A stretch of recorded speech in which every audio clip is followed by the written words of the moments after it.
Salute, salute. Shout out to everybody that can hear the sound of my voice, guys. Tensions are very high in Frisco, Texas right now as the trial begins for Carmelo Anthony, guys. Yeah, you know, it's been a lot of things being said, a lot of things being showed, some true things, some untrue things. And yeah, man, it is just complete chaos, in Texas right now, guys. As we have an agitator of the Proud Boys basically pop up, y'all, and threaten to unalive Carmelo Anthony. Yeah, man, most definitely threatened to unalive this young man. I think that it has become a situation that's way beyond what's right and what's wrong. It has turned into a whole racial divide in the state of Texas, man. You know what I'm saying? Now, it was like this before the trial even started. There was a lot going on. Thank you for the gift. There was a lot going on, guys, in the pregame. Y'all remember, we was here to cover it all. From the messages to the police reports to the videos, and a lot of that stuff was fake, man. You know what I'm saying? They was putting out misinformation to the public. We also back then found out that there was a video, guys, of the whole incident. We have since found out that that is true, guys. And not only is there a video, the video is in 4K. So it's easily visible. They can see everything going on, man. I most definitely been waiting on this trial, man, because I want to see how it's gonna go. Now, let me let y'all know this as well. There are no black jurors. All the jurors, you know what I'm saying, are not black. There's not one black juror in this whole situation, and that's crazy in itself. Because to me, you're supposed to be judged by people, by your peers, right? And if it's an all-white jury, those are most definitely not Carmelo's peers. I'm just saying. Hey, Mahir, I remember when you started with Carmelo case. Absolutely. We went all the way down through there. We got all the footage. We got everything that was being shown, in the beginning. I most definitely covered this whole situation. I think that this thing should be more about justice as far as right and wrong, not a whole race thing. You know what I'm saying? But Jake was most definitely out there trying to make it a race situation. He was trying his best to provoke someone to do something. He even went as far as, y'all, I can't make this up, to basically threaten this young man's life by saying that if Carmelo gets 10 years and thinks he's gonna walk out of the courthouse, he will head pop him. Yeah, that's what he said.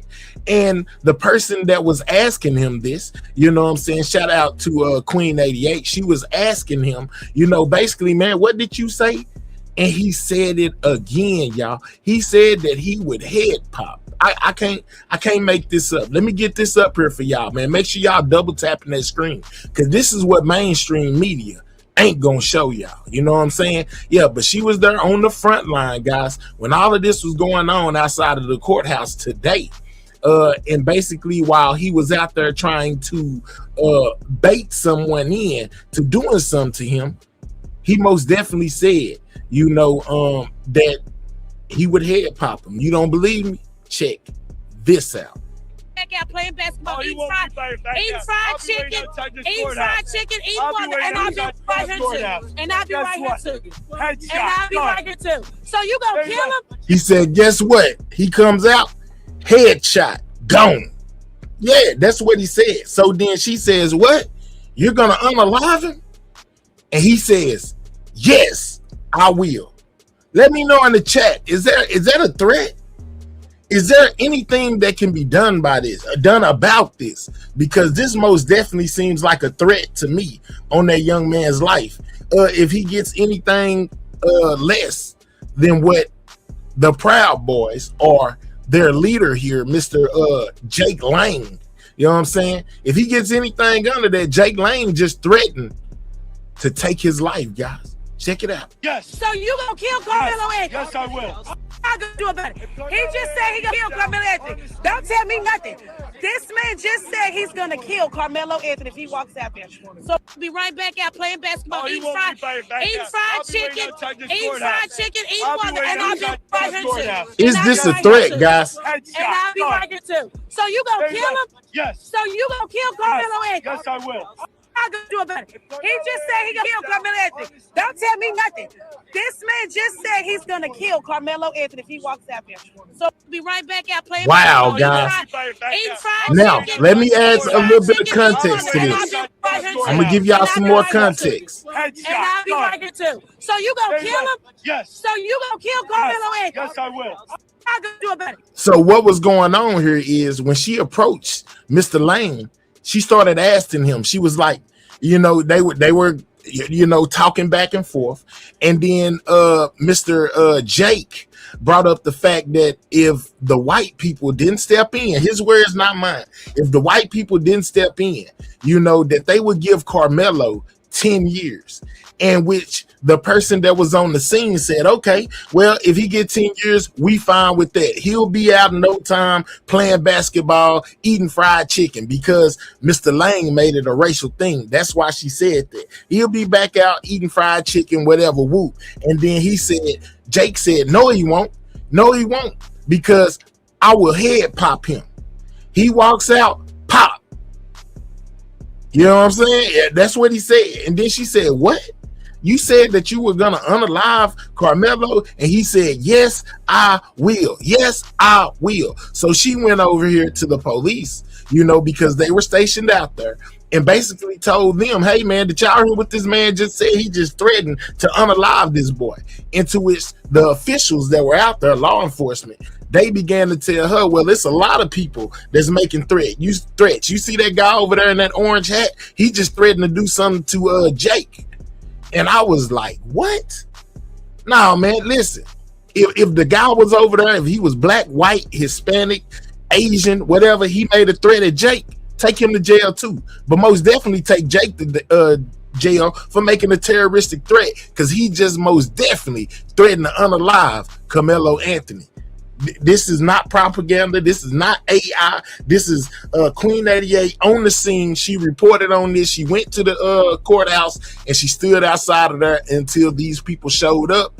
And yeah, this is most definitely what he was on. Mr. Jake Lang was on a whole racial divide out there. He was causing a lot of tension, man. You know what I'm saying? He was trying to basically get someone hurt or hurt somebody. He just said he gonna kill Carmelo Anthony. Don't tell me nothing. This man just said he's gonna kill. It's in Frisco, Texas. So I'll be right back out playing basketball, eating fried chicken, eating water, and I'll be right here too. And I'll be right here too. And I'll be right here too. So you gonna kill him? Yes. Bang, headshot, going. Yes, I will. I gonna do about it? He just said he gonna kill Carmelo Anthony. Don't tell me nothing. This man just said he's gonna kill Carmelo Anthony if he walks out. And he most definitely said right back out playing basketball, eating fried chicken, eating water, and I'll be right here too. And I'll be right here too. And I'll be right here too. So you gonna kill him? Yes. So you gonna kill? He said, and guess what? Headshot, gone. Do about it. He just said he gonna kill Carmelo Anthony. Is that a threat, guys? Let me know in the chat. Said he's gonna kill Carmelo Anthony if he walks out there. So I'll be right back out playing basketball, eating fried. Is this a threat, guys? Eating fried chicken, eating water, and I'll be right here too. And I'll be right here too. And I'll be right here too. So you gonna kill him? Yes. So you gonna kill Carmelo Anthony? Yes, I will. I gonna do about it? He just said he gonna kill Carmelo Anthony. Don't tell me. Y'all let me know in the chat, man. Is this a threat? Is there anything that can be done by what he just said? Eating fried chicken, eating water, and I'll be right here too. And I'll be right here too. And I'll be right here too. So you gonna kill him? Yes. So you gonna kill Carmelo Anthony? Yes, I will. I gonna do about it? He just said he gonna kill Carmelo Anthony. Don't tell me nothing. This man just said he's gonna kill Carmelo Anthony if he walks out there. So I'll be right back out playing basketball. I want everybody to hear this. Yeah. If you someone out there with more know-how than me when it comes to handling these type of situations, knowing who to send this type of stuff to, feel free to clip this, man, and send it to wherever it needs to go, because something needs to be done, because this is not a good look, man. This is not a good look at all. You know, if I was his family, I would be saying that I'm in fear of my life. This man just made a public threat on a live stream to unalive somebody. You know, unalive Carmelo. You know, he said he will. If he gets anything under, or if he gets 10 years, he's gonna pop him. That's what he said. Y'all call it rage baiting, y'all call it whatever y'all want.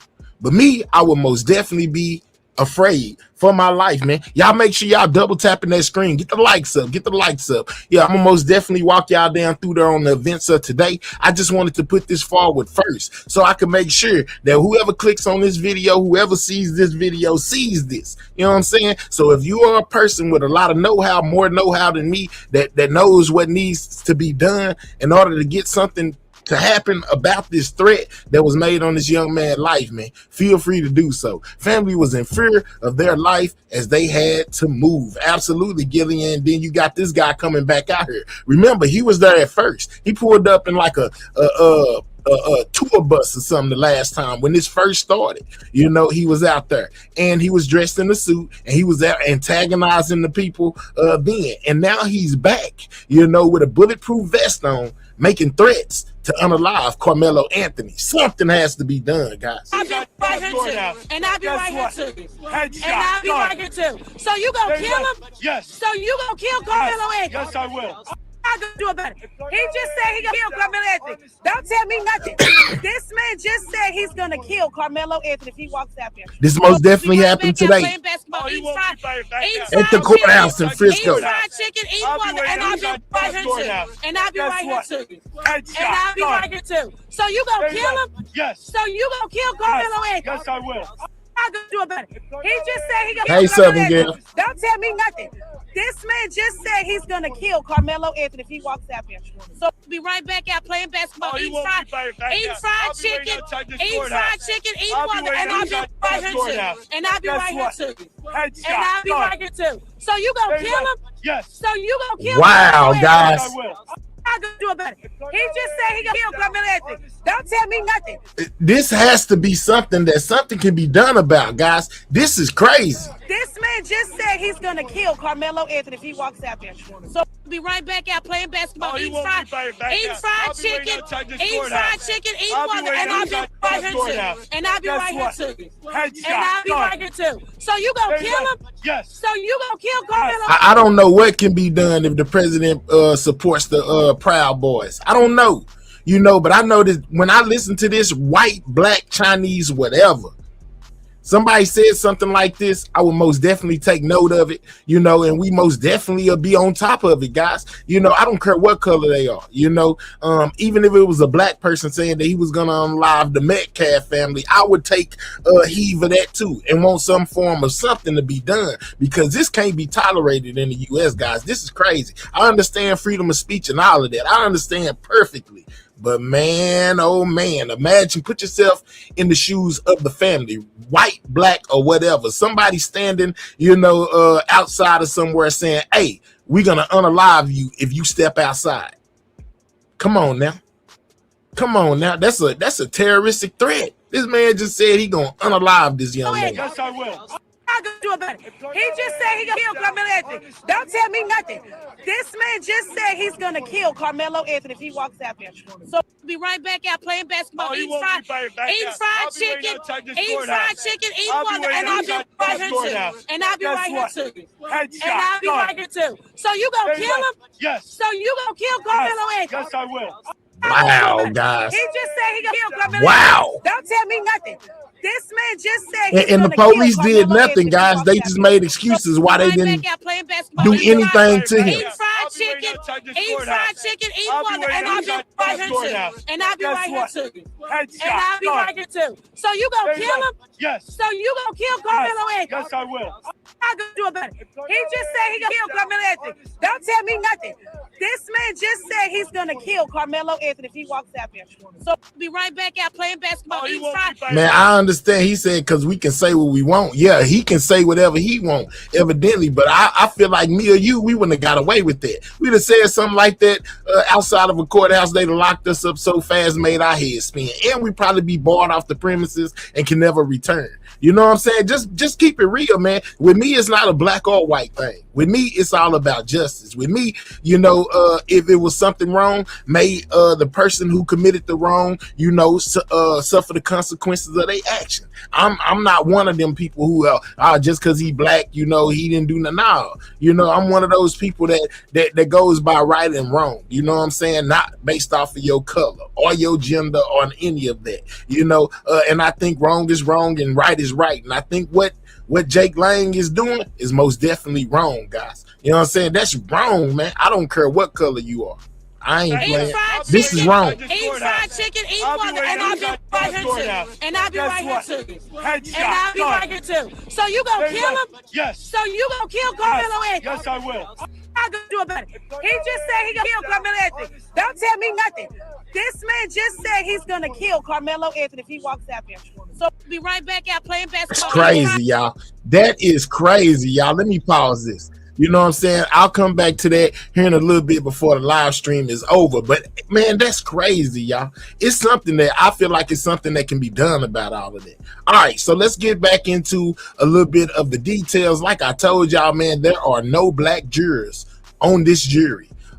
All white jury will be basically handling this situation, deciding whether he's guilty or innocent, man. You know what I'm saying? This is crazy, y'all. And the news, I guarantee you, they won't have that footage that I just showed y'all. But it's most definitely real, and it's most definitely from a person that was boots on the ground outside of that courthouse, who basically recorded everything that this dude had to say. And let me tell y'all, he was most definitely out there with a whole lot of racial rhetoric, basically saying, white people are the best, and people, they are trying to get the white people out the way and all of this, man. And I'm just sitting there like, man, wow, I don't even know if he really believes what he's saying, but he most definitely said it, man. Look, man, listen, y'all, this is crazy, y'all. That lady just as bad, that guy agitating. No, she was basically just standing, man. You should have heard.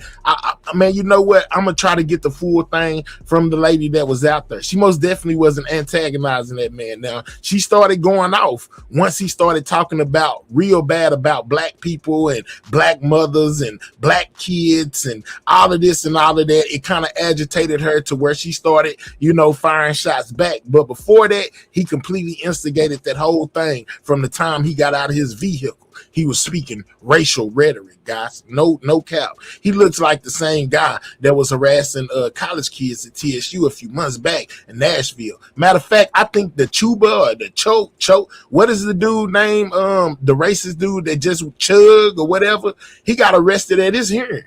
Jakelang did. He got arrested at the hearing, at that guy's hearing, to where they I guess barred him from there. But that is crazy, guys, that he was out there trying to provoke people, basically to start a riot, guys. It's crazy. But check this out, man. This is a little bit on the case, and basically how there are no black jurors on the whole jury. A jury has been chosen to decide the closely watched murder trial of Carmelo Anthony. More than 500 people were on the list of potential jurors, but the jury will not include anyone who is black, despite this case being racially charged. Fox 4's Alex Boyer joining us now. Alex. And right there, she did not lie, because this case is most definitely racially charged, guys. Double tap the screen, man. Double tap that screen, get the likes up, because it's looking like it's not about right and wrong, but basically what color you are or what color you aren't. Just my observation. Hey guys, good evening. That's right. And I can tell you that a court spokesperson confirmed that there are indeed no black jurors on this panel. And I can tell you that before this jury panel was seated, the defense objected to 3 black women being struck by the prosecution. Now, the prosecution contended that it was due to the fact that the women were educators, noting that this incident happened at a school function with young students. The defense then pointed out that those were three of those were 100% of the available black jurors in what's called the strike zone, adding that the state struck all 3. The judge went out and reviewed their questionnaires and came back and said that the defense's challenge to the 3— Now, guys, why aren't there any black jurors? I really want to know that. That's crazy. You judge by a jury of your peers. And I'm pretty sure that some of Carmelo's peers are black. Why come there are no black jurors? And even if the ones they felt like they had found, the black jurors maybe that had a potential of being jurors that were disqualified from being jurors or whatever, why they didn't go find some other ones that fit the criteria? Why are there no black jurors, guys? I really want to know. Why are there no black jurors? This young man about to get cooked. Oh, man, listen, man. You know what I'm saying? It's not a matter if he's guilty. It's a matter of how many years he's going to get. Okay, all right. All right, okay, there it is. But there are no black jurors, guys, not a one. Jurors being dismissed was denied. The judge said the court found that the state had non-racial means to strike the jurors. Now, background, Carmelo Anthony, 17 at the time, is accused of fatally stabbing 17-year-old Austin Metcalf last year at a Frisco ISD track meet. Anthony was reportedly sitting under a tent for a school that he did not attend. Witnesses say the two got into an argument and Anthony stabbed Metcalf in the chest. Metcalf died in his twin brother's arms. Police said that Anthony told them he acted in self-defense. Now, this case has become racially charged, fueled in large part by online speculation, rumors, and misinformation. On Wednesday, attorneys for both sides got an hour and 45 minutes to question the reduced poll of these potential jurors. They were questioned on their views on a variety of topics, including race, how they felt about serving on this case, and if they would hold it against the defendant if he chose not to testify on his own behalf. Now, if some of the people, basically failed whatever criteria it was, and they happen to be black, why not get other black jurors that fit the criteria? I'm pretty sure everybody did not fit the criteria. Y'all feel where I'm going with this? Like, come on, man. It's qualified people of all colors, or that could have filled in these positions just so you could have had. I would have even been okay with an equal number of each. That way, you know what I'm saying? It seems fair. I feel like this is taking us all the way back to the 60s and 50s, when people got accused of things and they weren't judged by a jury of their peers. They were judged by, the color of their skin rather than whatever the case was. Man, I don't like it. I think that they should most definitely put some black jurors up there, man. Shout out to that $2. I thought jurors were selected by lottery machine. Hey, well, your guess is as good as mine. I don't know. They gave them criteria to meet, and evidently they had some black people in mind at first, but they didn't fit the criteria, so therefore it's an all-white jury, man. I think it should be an equal number, most definitely. On each side, hey man, and even throw a Hispanic jury in there, and an Asian jury in there. We need it to be fair all the way around so we get it from all walks of life. I know sometimes in life ain't always fair, but man, to me, this is ridiculous. I'm not lying. Defense also tried, but it also shows you how Texas, which that's where I'm from. I live, breathe, and all that in Texas. But it shows y'all guys just how crazy it can be, you know what I'm saying, when you dealing with the judicial system of Texas. Gauge if the potential jurors would be uncomfortable giving Anthony a lower sentence if there is a guilty verdict. I talked to a jury consultant about the process so far. It's an excellent team on both sides. I believe Bill Worski has, he's a veteran prosecutor. He's tried some very high-profile cases. And then Toby Shook has been both a prosecutor and a criminal. Oh, they got Toby Shook. And if you know of the Mo 3 sector, then you know exactly what I'm talking about. That turns out to be Yellow Beezy's attorney as well. And they say that he's a super good attorney, man. Toby Shook is most definitely on the case, guys. Shout out to Maddie for that 10. She said, this is not fair at all, man. Yeah, man, I understand. Yeah, that's crazy. Shout out to the Golden Girls, man. And shout out to you for gifting that membership. If you're the person that received it, make sure you thank Maddie for it, because she didn't have to do it, but she did. And we got plenty of this kind of content and other content in members only. It's most definitely worth it, man. So enjoy that membership. Let's get back to it. Defense attorney, and then Mike Howard is an excellent criminal defense attorney as well. And they, along with the DA, it's going to be a very well tried case. And I did speak with Allison Richardson before the jury was sat, so I did not have a chance to ask her about these late-breaking developments. Now, this high-profile case continues to draw supporters and spectators to the Collin County Courthouse. We saw another group of folks demonstrating at the entrance of the courthouse this afternoon. We expect that to continue throughout the trial, which the judge hopes to have wrapped up by the end of next week. And I can tell you that 19-year-old Carmelo Anthony was in court today for the proceedings. He was wearing a suit with a tie and a purple shirt, which is also the color many of his supporters have been wearing. He did take some notes during the proceedings. I can also tell you that there does appear to be some minorities on this jury panel. Again, however, none of them are African American. Oh, okay. So there go another piece of vital information that we may not get. Now, there are some, what they say, minority jurors.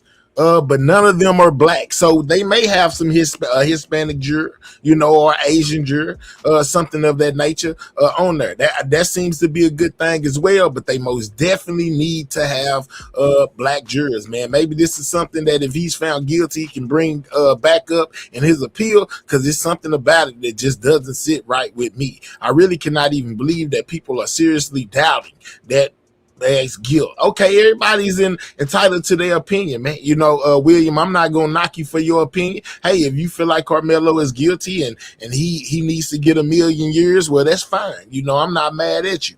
Most definitely be respectful with your comments, though. Don't be down there trying to go against people who don't think like you. You know what I'm saying? Everybody's free to express themselves, yeah, but most definitely keep it peaceful in my chat, or I'm gonna deport you faster than Trump. You know what I'm saying? Deporting immigrants. I'm just saying. But let's continue, y'all. Let's go. What's up, Ottawa? Opening statements begin tomorrow at 9 a.m. Back to you. Okay, Alex Boyer in Frisco. Thanks.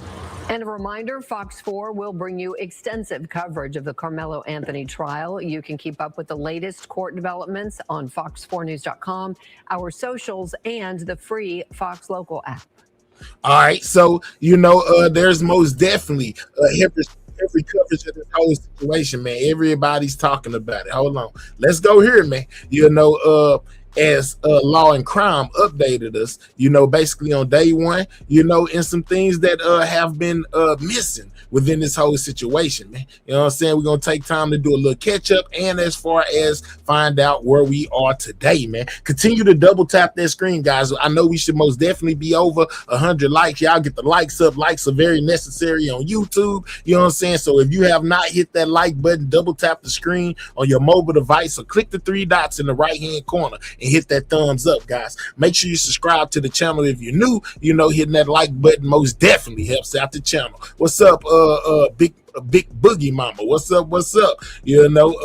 Look, we are in Texas. He is guilty. There is no doubt about that. All that is left to argue is to what degree. Well, I'm gonna say this. I'm in Texas, and I kind of feel like, bro, I'm not gonna lie to you, Amy. I feel like the only thing he's guilty of is protecting himself, and I'm gonna go even farther, a little bit farther. See, there were things that were being reported.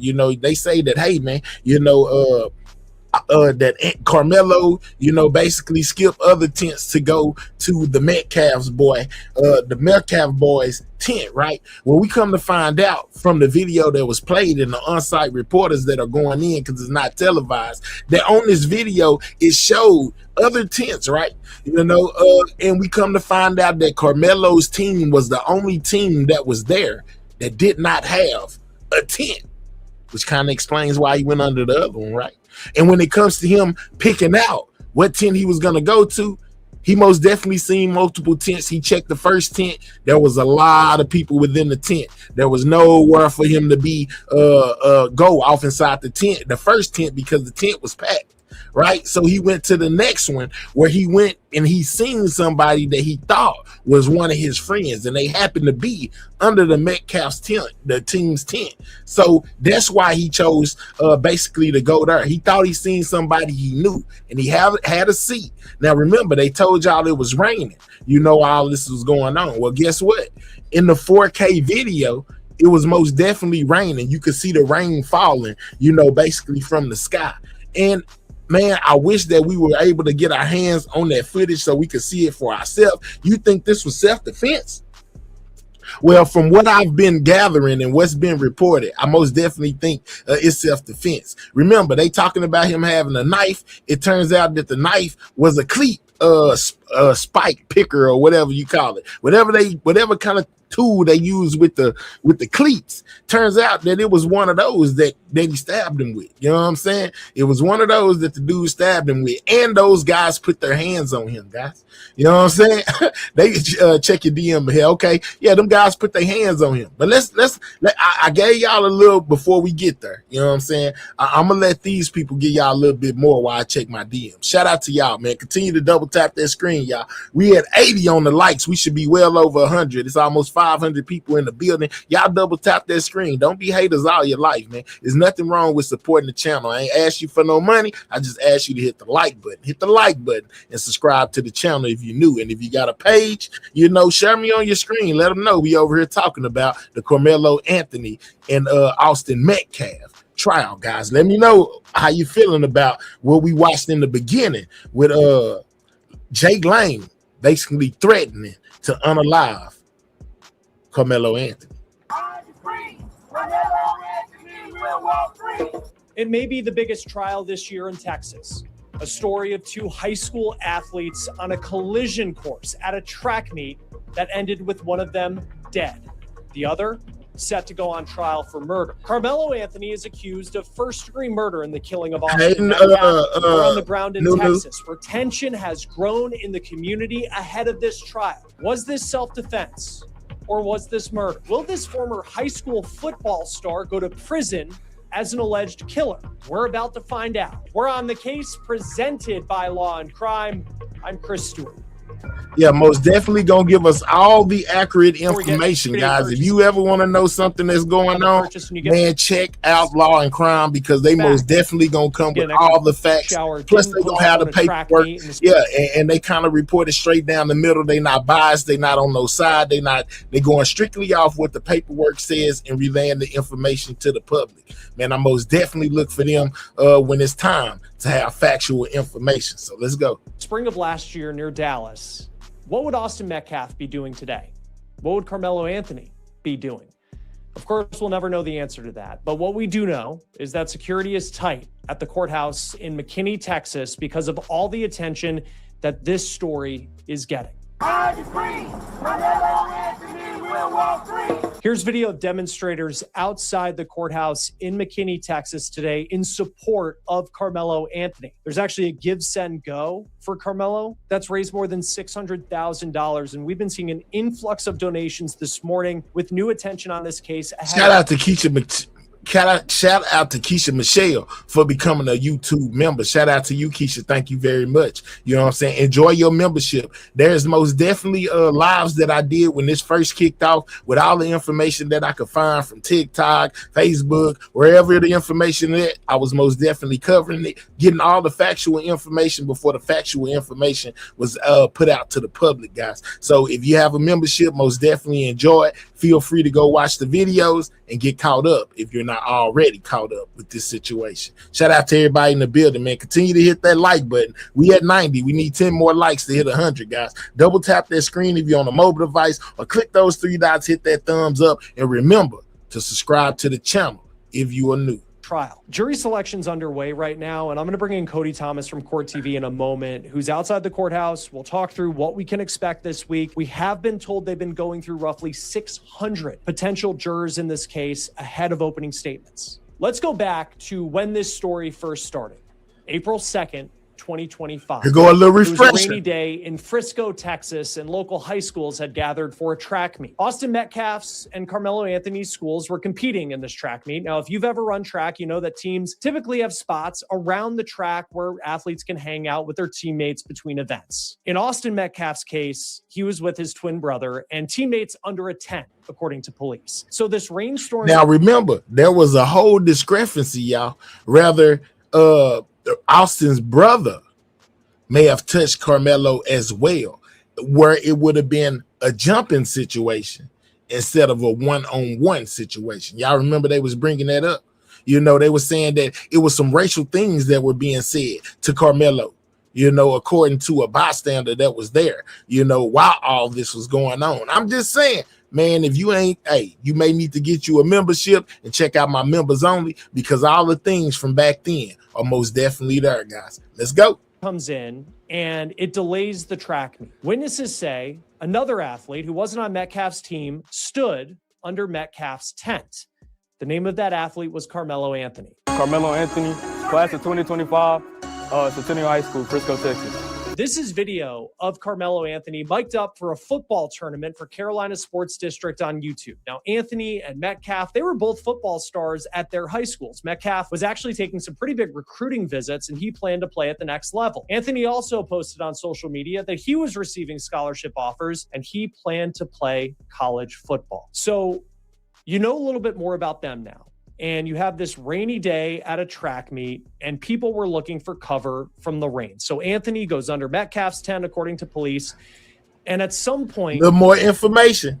It was raining. He was looking for a place to go. The prosecutors tried to say that why he didn't go to the first tent. We found out that the first tent was full. We also found out that Carmelo's team didn't even have a tent. So everybody was seeking shelter somewhere else, because his team was the only team that didn't have a tent, guys. All they had was a tarp. They didn't have a tent.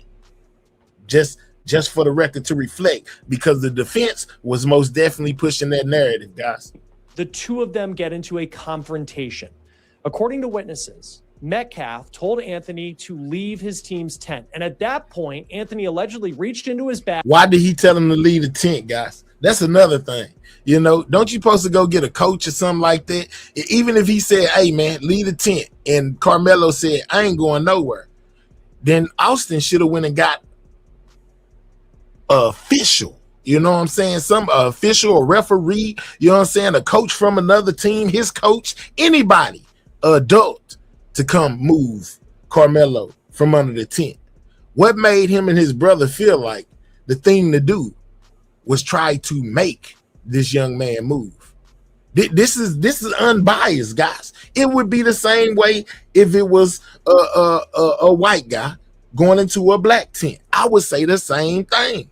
Hey, leave him alone. Go get a security guard. Go get somebody else. Go get an adult. Because once he started telling them, put your hands on me, if you put your hands on me and see what happened, that lets you know that he's not willing to just move up under there. That it's going to take some kind of physical force on the adult or the cops, you know, to get him to move, because he's not listening to nothing you have to say. I'm just saying. Go and smash the topic. It's a guy that's seen the video doing the interview, telling what he's seen. He said in the video it was for dudes jumping him. He posted it about an hour ago. Okay, I bet. You know, I most definitely got other people who are most definitely covering it as well. We already got that angle covered, but thank you, you know, for telling me about the other guy. I most definitely check it out. But let's go. And said something along the lines of, make me. Now, here is what Austin's twin brother told WFAA television. There was this kid, before I knew his name now, this kid was sitting under our tent. And let me tell y'all this, and it came out that a lot of these things that he was saying, the brother, were proven to be untrue. You know, one of the things being they keep on saying that the brother Austin, who passed away in his brother's arm. We come to find out that was not the truth. You know what I'm saying? He did not pass away in his brother's arm as reported. That was a lie, you know, and there was also some things that he was putting in there that wasn't exactly true from other reports that I have seen. And if my memory serves me correct, from when I first started covering this case. Track, we asked him to move. He started getting aggressive and talking reckless. And my brother stepped in and said, you need to move. And he's like, make me move. Austin grabbed his backpack. This kid. Austin did what? He said, make me move, and Austin grabbed his backpack? Oh, okay. He started getting aggressive and talking. He started getting aggressive and talking. And then Austin grabbed his backpack. This is from the brother of the victim, guys. So you mean to tell me that Carmelo started getting agitated and aggravated, probably got a little upset about y'all telling him to move from up under the tent, you know, to the point to where he done told y'all, you know, put your hands on me and see what happened. And your brother take it up on himself to grab this man's backpack. and try to physically move him himself. After y'all already see it could be a volatile situation. Anything can happen. He's okay. All right, bet JC, that's fine. It's fine, man. I'm okay with difference of opinions. I'm only giving you my opinion. Feel free to voice yours in the chat. I'm just saying, when he got on the stand, he's gonna crack. I hear you. He started getting aggressive. That's what he just said. He started getting aggressive. That's your cue that whatever you doing ain't gonna help the situation. You need to go get an adult. Yes, Booger, getting aggressive does not warrant lethal force, but don't let the facts you from racism. Well, man, I'm most definitely not racist, and I would say the same thing if it was Carmelo trying to remove one of the Metcalf's boys from up under their tent, and it went a different way. I would still say the same thing. You want to know why? Because right is right. Right is right. Wrong is wrong. You know, it's not about no color. Just because you're white don't make you right. And just because you black don't make you right either. Right is right and wrong is wrong. It doesn't care about no color. And I've seen, man, people, you can't tell nobody how to fight.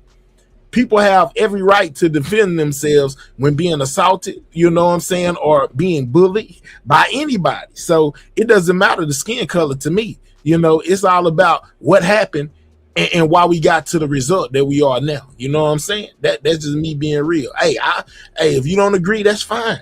You know, that's fine. You could have even read, man, shit, I ain't trying to what is this? Dissuade. That's what you put. Is that what they say? Yeah, let's get you right up out of here. Since you think I can't read, or you want to type big words that you think I can't read, even if I said it right. Let's deport D2 right up out of here. Yeah, because you in here playing games anyway, boy. You know what I'm saying? True, right is right and wrong is wrong. Absolutely. Hey, Miss Paulette. You know what I'm saying? Let's go. Reckless. And my brother stopped at it, said he needs to move. He's like, make me move. Sarnar, sucker. We'll holler at you. You know what I'm saying? Go type your big words in another chat. Also grabbed his backpack. The kid, I try to whip around as fast as I could, but I didn't see the stab. Police say Metcalf then went to move Anthony from under the tent. And at that point, Carmelo Anthony allegedly pulls out a knife and stabs Metcalf in the chest. Metcalf died in his twin brother's arms. Now, what Anthony allegedly did next could be very critical in this trial. So Anthony allegedly ran to another part of the track after stabbing Metcalf. And when police arrived, the first officer to make contact with Anthony wrote in the arrest report that he asked Anthony to put his hands in the air. Then Anthony allegedly said, quote, "I was protecting myself." The officer also said that Anthony told him, quote, "He put his hands on me." And when the officer said he had Anthony in custody, the teen allegedly said, quote, "I'm not alleged, I did it." Police say Carmelo Anthony ditched. So he took ownership of what he did, and he basically told the police, you know, why he did it. He put his hands on me. You know, anything is liable to happen in America, man. You know what I'm saying? Hey, look, I know that they say you're supposed to use the same amount of force, guys. You know what I'm saying? If somebody slaps you, that doesn't give you the right, you know, basically to unalive them. I know that. But let's keep it real. In the real world, yeah, man, people going to defend themselves however they see fit. You know, so you might punch somebody in the mouth, you know, and they might pop you. It can happen. It's a thing that happens when two individuals get. You always run that risk. If I did the same thing, I'd be in a cell right now. Okay, rhetoric. All right. Carried a weapon with the intent to use it. If he was caught, no, he didn't. Remember, I just told you, Rocco, you got to get caught up on everything that's going on. Yes, it was some form of a knife, but it was for some cleats. They were at a track meet. It's whatever kind of cleat cleat tool you use for the spikes. That's what he had. He didn't have a quote unquote pocket knife. The knife and ran before he was arrested by officers who noted in their reports that Anthony was hysterically crying when he was arrested, and he asked if Metcalf would be okay. Now, a critical piece of evidence in this case also is going to be surveillance footage. It exists. The Frisco Independent School District has video from a camera that was mounted on the stadium where this track meet was happening, and it allegedly captures the moment that Austin... And now he's talking about the camera footage, guys. It's 4K. They showed it in court today, but you have to have a 4K television in order for it to show in 4K. It was a 4K camera. They need a 4K TV. So tomorrow they will be airing the video as far as for people in the courtroom on a 4K monitor tomorrow, so they'll be able to see everything. But they did have like a specialist come today, and use the footage that they had, and basically put a spotlight on Carmelo and on the Austin Metcalf to show where they were going and all of that. So they had a person in there basically to break down the video. But tomorrow they will be having it in 4K on a monitor in the courthouse tomorrow, guys. The other dude was bigger, and his twin brother as well. Absolutely, Slim. You remember, they need to show the people. Well, I don't know if we're going to see it no time soon. You people saying life or mentally unfit. Now, I hear you, man. You know what I'm saying? I hear you. It wasn't a knife. No, it was a cleat. It was a cleat thingy. It was a thingy for the cleats. Metcalf was killed. Now, the school district did not release a copy of this video to the public, but it allowed a group of reporters in Dallas to see it. And WFAA television was one of the stations that got their eyes on this video. And they say the video, it's a wide angle shot of the stadium. And you can somewhat see the incident in the small left corner of the screen. The television station writes, quote, "It's difficult to determine how many people are present or what exactly is happening at the tent." Now, Anthony is expected to argue. Thank you, positive vibes. Austin Metcalf in self-defense. Now, I spoke with Texas attorney Bridget Williams about self-defense cases in Texas and what you have to prove. So let's see how they judge self-defense cases in Texas, my state. You know what I'm saying? Let's see what they say, the criteria is for it to be self-defense. He says that Anthony may have an uphill battle making that argument. But what I would say is that he doesn't necessarily have a very strong argument there. Is she black? Self-defense. Whoop, did she say that she doesn't feel that he has a very strong chance at being self-defense? Okay, and look what color this woman is. She's black. She's just calling it how she sees it. You know what I'm saying? So I'm most definitely with everybody's opinion, and just because I'm black don't make me racist. You know what I'm talking about? Everybody's entitled to their opinion, and all black people ain't racist. She most definitely telling you by the statute of law how she feels that it'll go with basically it being self-defense or not. Hopefully his defense counsel has something that they're going to be talking about in trial that we haven't heard yet. But based off of just what the law is right now, you have, as self-defense, you have to bring equal force to whatever it is that is you or that you are presented with. So if someone is pushing you, you don't necessarily have the liberty to go back and shoot them with a gun or stab them with a knife, right? Equal force for pushing would be back with your hands, right? That is equal force. And so it rises above equal force for what we would consider for self-defense on paper. Now, at the same time, you have Carmelo Anthony. What if it was 2-on-1? What if he feared that those boys that were bigger than him were going to cause him fatal harm, by putting their hands on him, understanding that it was two of them and not just one? Telling police that he felt threatened. And the prosecution is going for first-degree murder in this case, meaning they believe this was premeditated. Yes, I think that's a great point. And those are the issues and the matters that the defense counsel will be raising, because those things are up to interpretation, right? And that's what's best for a trial setting.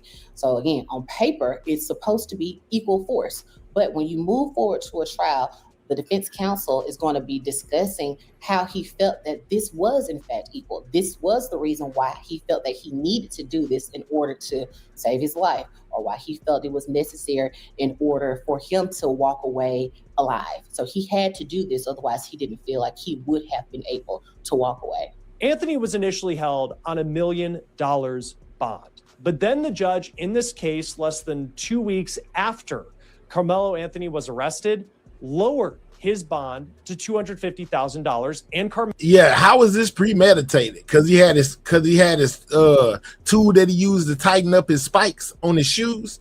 You know what I'm saying? Made this premeditated. I'm just saying it's a lot going on, guys. They try to say he premeditated this. You hear me? Yeah, for real. That's crazy, y'all. Where the video, we won't see it. The only people seeing it is the reporters and the jury, guys. By any means, even a number 2 pencil, keep your hands to yourself at the end of the day. Yeah, you should have went and got an adult, in my opinion. But let's continue. Carmelo Anthony was able to make that. So he is. Oh yeah, and that was another thing. They were just talking about the judge, guys. Remember, the judge is a black lady. She wound up getting doxxed online and things of that nature. They were basically sending threats to a judge, guys, within this thing to show y'all how listen,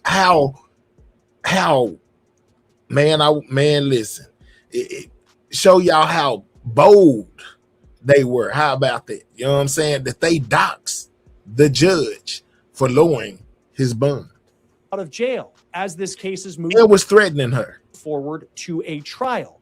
This is video per WFAA of Anthony walking free. He has been required to wear a GPS monitor and be on house arrest, and he's also had to check in with the court weekly since he posted that bond. But when that bond was lowered, it took the attention surrounding this case, frankly, the tension surrounding this case to a new level. The judge in this case received threats online. You have had people, both supporters of Carmelo Anthony, but also supporters of Austin Metcalf, going at each other online. We are expecting to see demonstrations outside the courthouse for this trial.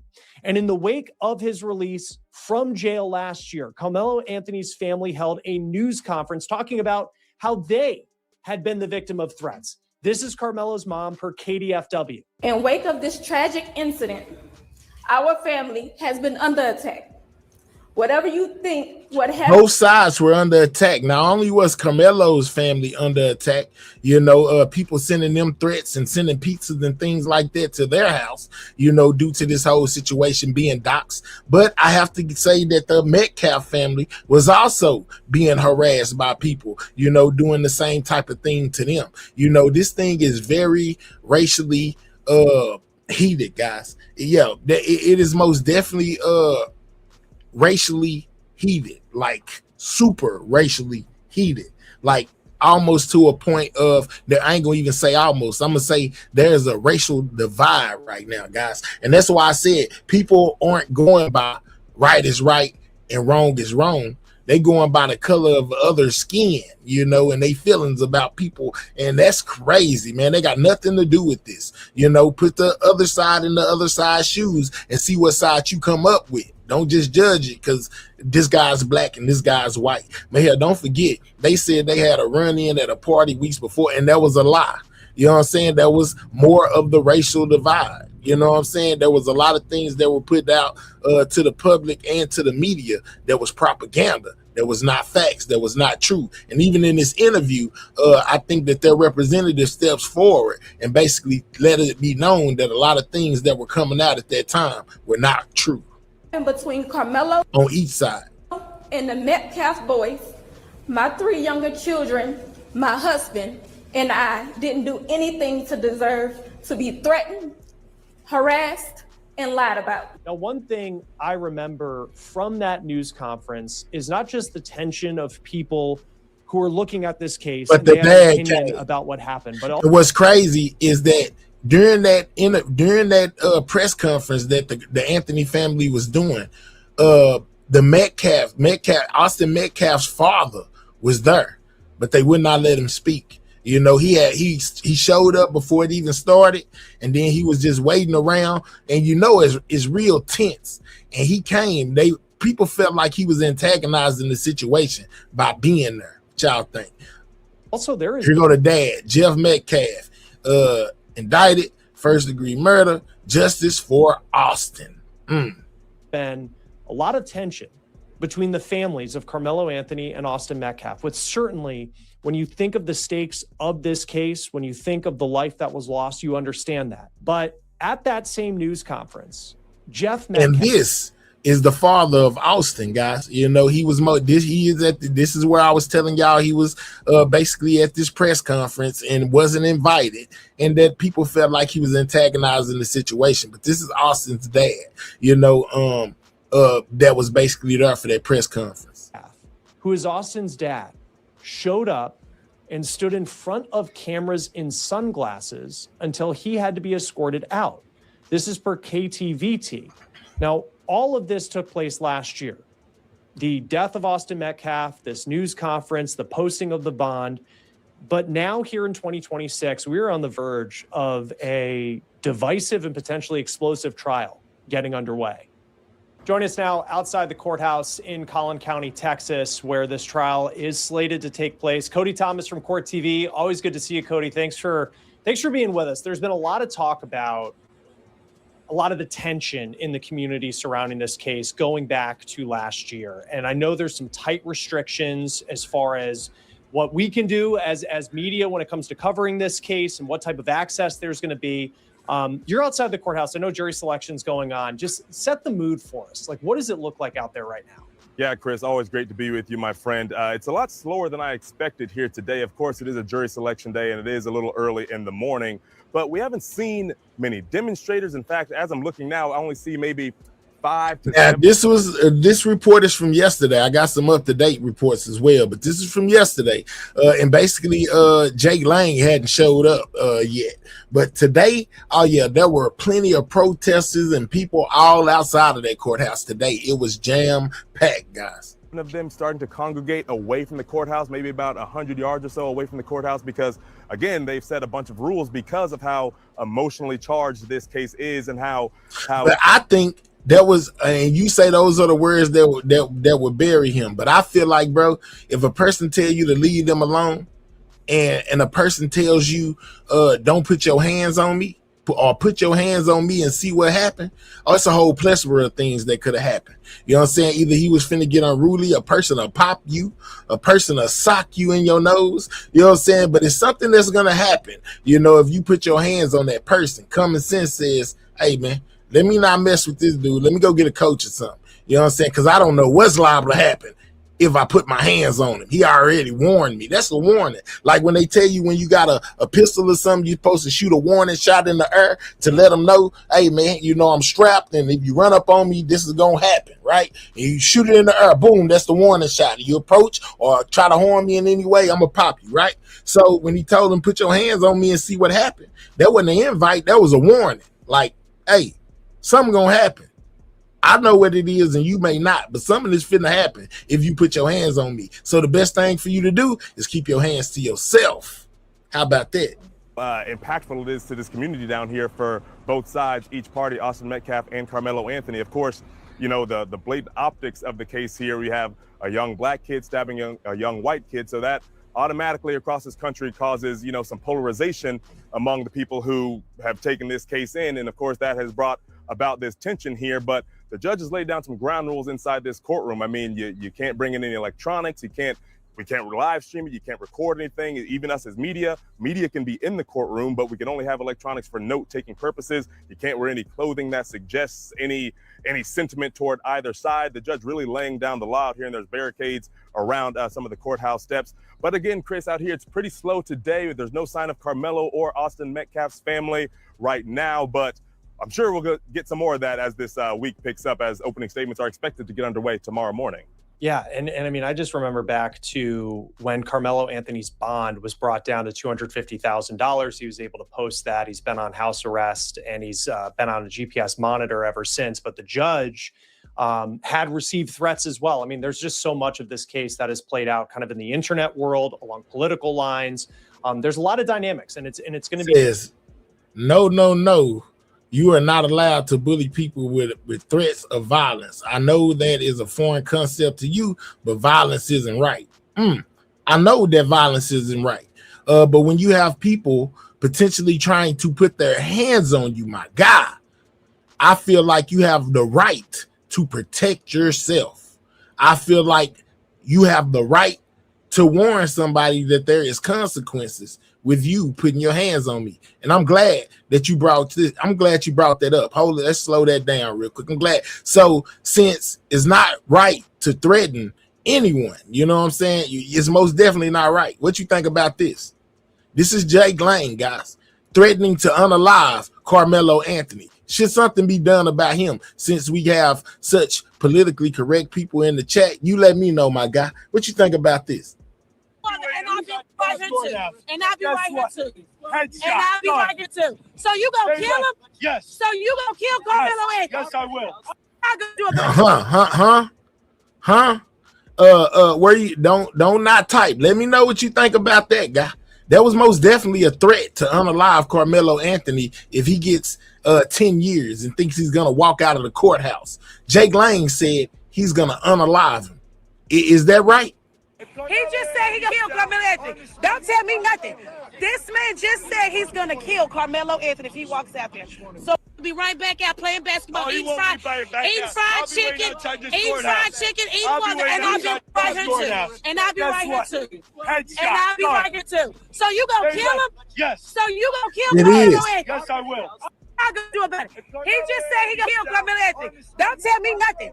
This man just said he's gonna kill Carmelo Anthony if he walks out there. So we'll be right back out playing basketball, eating fried chicken, eating water, and I'll be right here too. And I'll be right here too. And I'll be right here too. So you gonna kill him? Yes. So you gonna kill Carmelo Anthony? Yes, I will. Yeah, yes, he will. Yeah, I'm glad you brought that up, man. I'm glad you brought that up. You know, yeah, it is a foreign thing to some people. It ain't a foreign thing to me. If I was Carmelo family, I would most definitely take that threat super serious. I'm talking about as serious as you can take a threat, considering who it's come from and what he said that he will do. Be interesting to see if any of that actually makes its way into the courtroom. I know you talked about the jury selection process, which is going on right now, opening statements potentially slated for tomorrow, but there's like a lot of potential jurors that they're going to be going through in this trial. Absolutely, Chris. I actually just found out about a half hour ago. I mean, they said they started with a pool of about 600 potential jurors, and I can imagine how much of a tall task that it could be to try to find an impartial jury. As many headlines as this case has garnered and how politically charged it's become, how racially charged it's become, people have their opinions on things like this. I mean, we see it every day when we turn the TV on. And now I've learned that they've whittled down. No, she didn't agitate the situation. She did. No, that's not true. Now, you know, I got the whole thing. This guy, jakelang, jumped out of that car. He jumped out from the time he pulled up.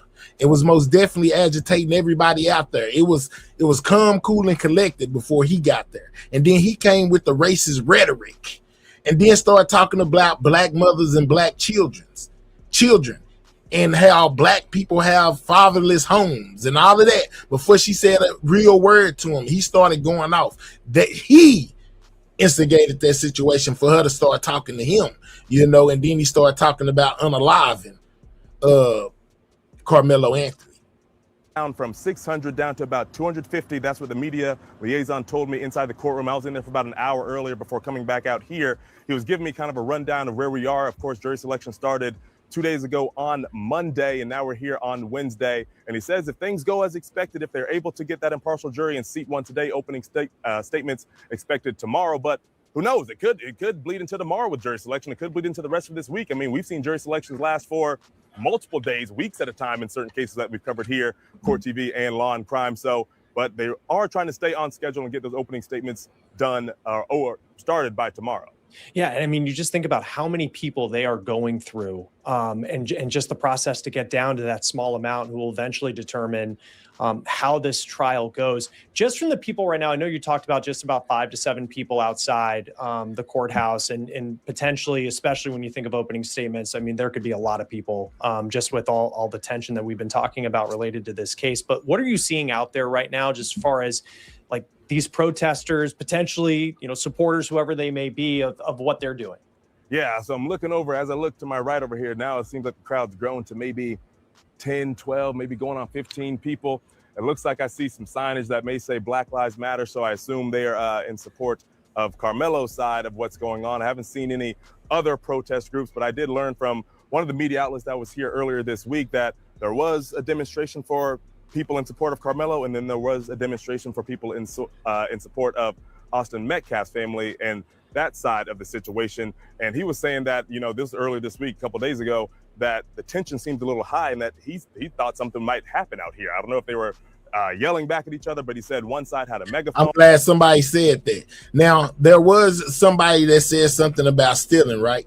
But they said from the video, it was so many people in that tent that nobody would dare steal anything from anybody. You know what I'm saying? It was so many people up under those tents that as soon as anybody would have tried to steal something or, you know, quote unquote, say they're protecting someone's belongings from getting stolen, it was too many people out there in the opinion of the people who watched the video for anybody to steal anything. But we'll get back to that in a second. Let's continue. He said he went to talk to some of them.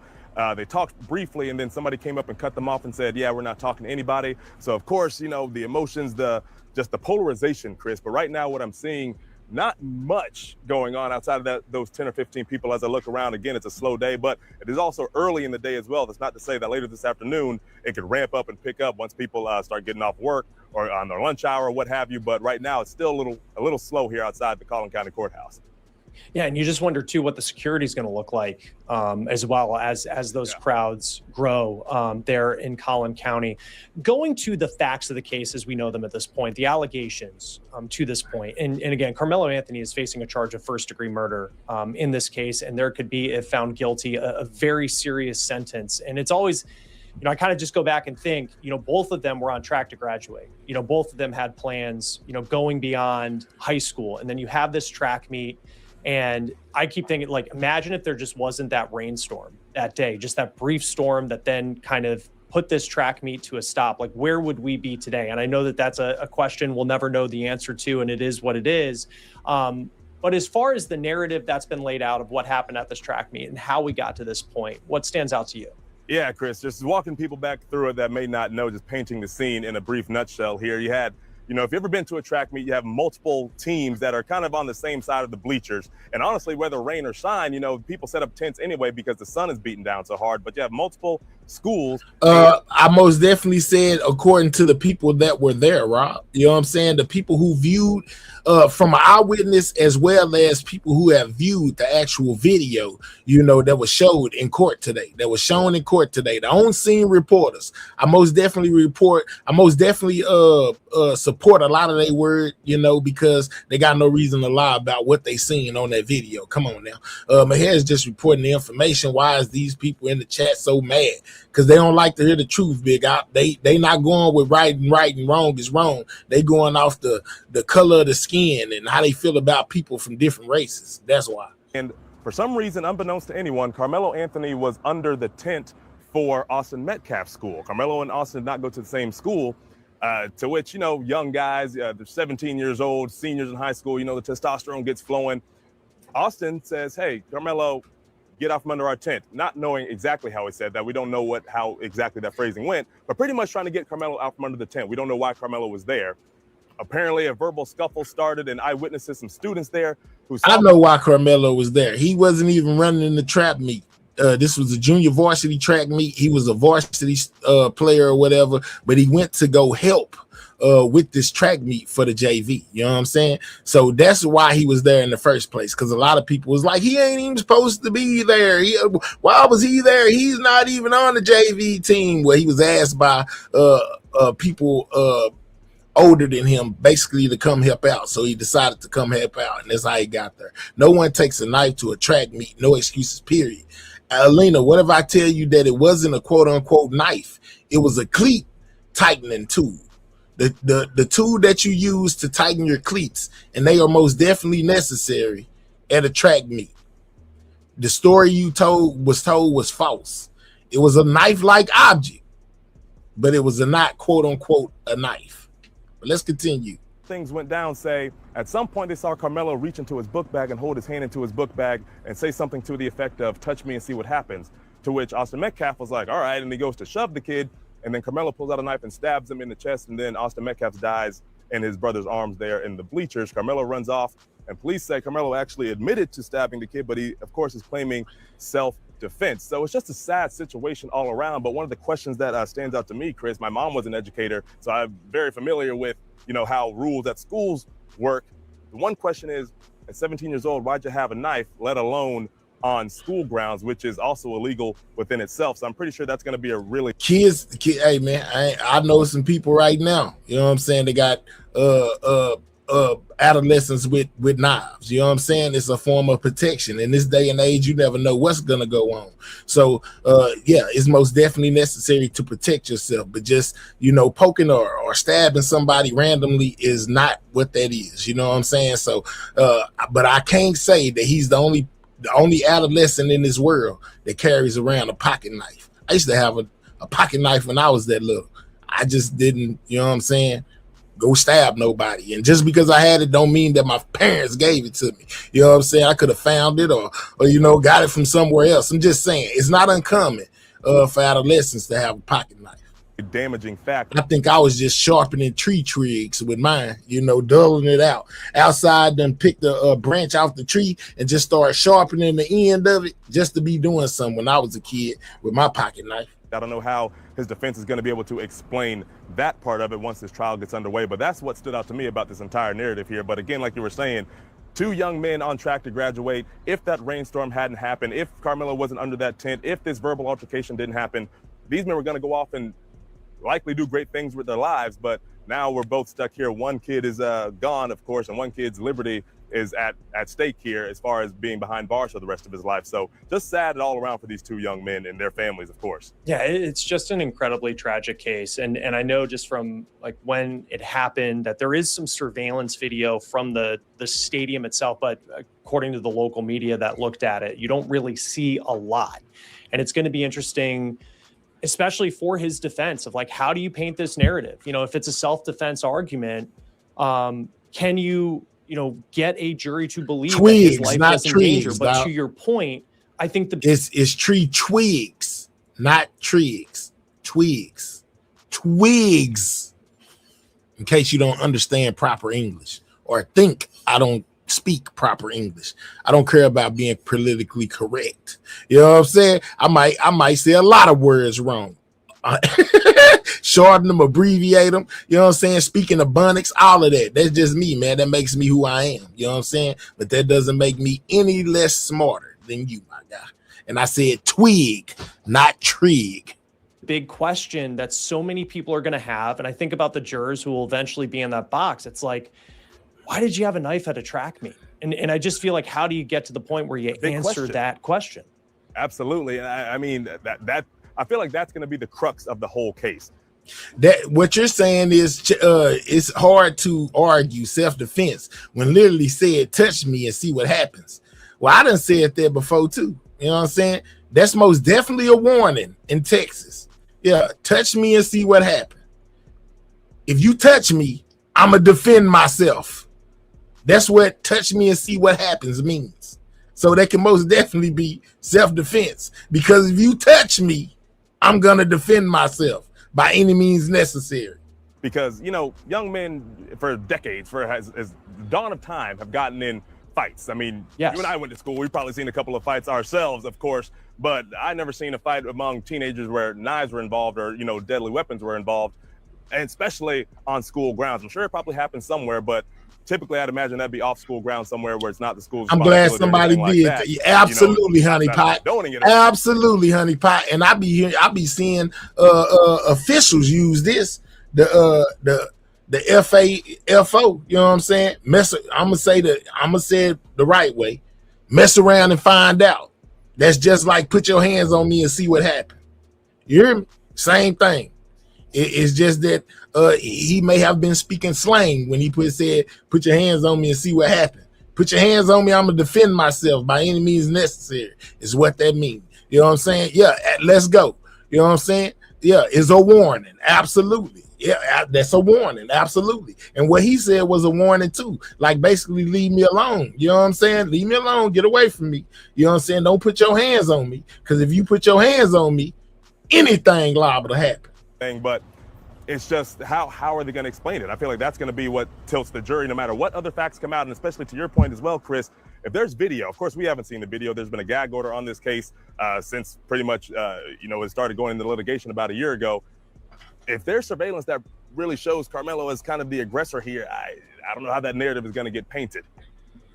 Yeah, no, 100%. And you think too, the witnesses in the area where all so would it have made it better if he would have said, "Put your hands on me," and FAFO?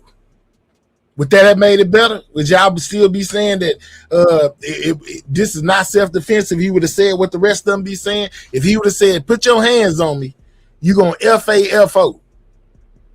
Is that not the same thing as saying, "Put your hands on me," and see what happens? Drop a 1 if that's the same thing. Drop a 2 if they completely different. I'm just saying. Place. This was Austin Metcalf's team that was under this tent. And you wonder how many witnesses are going to come up who will testify at this trial. We'll see what happens. They still have a long way to go. To your point, I mean, if they have 250 jurors, now, and we're going to whittle things down to 12, maybe get some alternates as well. And then we'll see if opening statements happen tomorrow. Stay safe out there, Cody. With these cases, I know you get in there and make sure that you get the story from all sides and always do a great job. But certainly interested to see just kind of how that tension is going to play out outside the courtroom and then inside the courtroom once this trial starts. Cody Thomas, Court TV. Always great to have you here on. You may be right. He may have should have left when he was asked to leave the tent. I give you that. He should have left when he was asked to leave, right? But he didn't. So can we agree that once he didn't agree to leave, Austin should have went and got an adult, Chandra? Can we agree on that? Once he did wrong by not leaving and telling them, put your hands on me, you know what I'm saying? See what happens. That Austin and his twin brother should have went and got an adult instead of taking matters into their own hands and escalating the situation. Can we agree on that? That sounds about right, don't it? That's both sides taking accountability. You know what I'm saying? Yeah, because had Karmelo left from up under the tent when asked, this would have never happened. But had Austin not put his hands on Karmelo's stuff and on Karmelo, this would have never happened. I can agree to both being at fault. On crime as well. Thanks for taking the time, man. Thanks for having me, Chris. Great to see you, my friend. Opening statements are expected to begin tomorrow in Collin County, Texas. That will do it for On the Case, presented by Law and Crime. Subscribe to us on YouTube and Spotify, and we're also now. Yeah, most definitely from the reports, man. That I have gotten over this time of covering this situation. It was most definitely not a quote unquote knife. It was a cleat tool. You know what I'm saying? Why they keep on saying that is beyond me. Maybe because it was used as a knife, they present it as a knife. You know what I'm saying? But in actuality, from the reports that I've been getting, as far as before the true details come out, I guess in court, that it was not a knife, guys. It was a cleat tool. All right, so let's go to what took place in the courthouse today, a little bit of what this reporter saw inside the courthouse today, as well as what she's seen outside of the court today.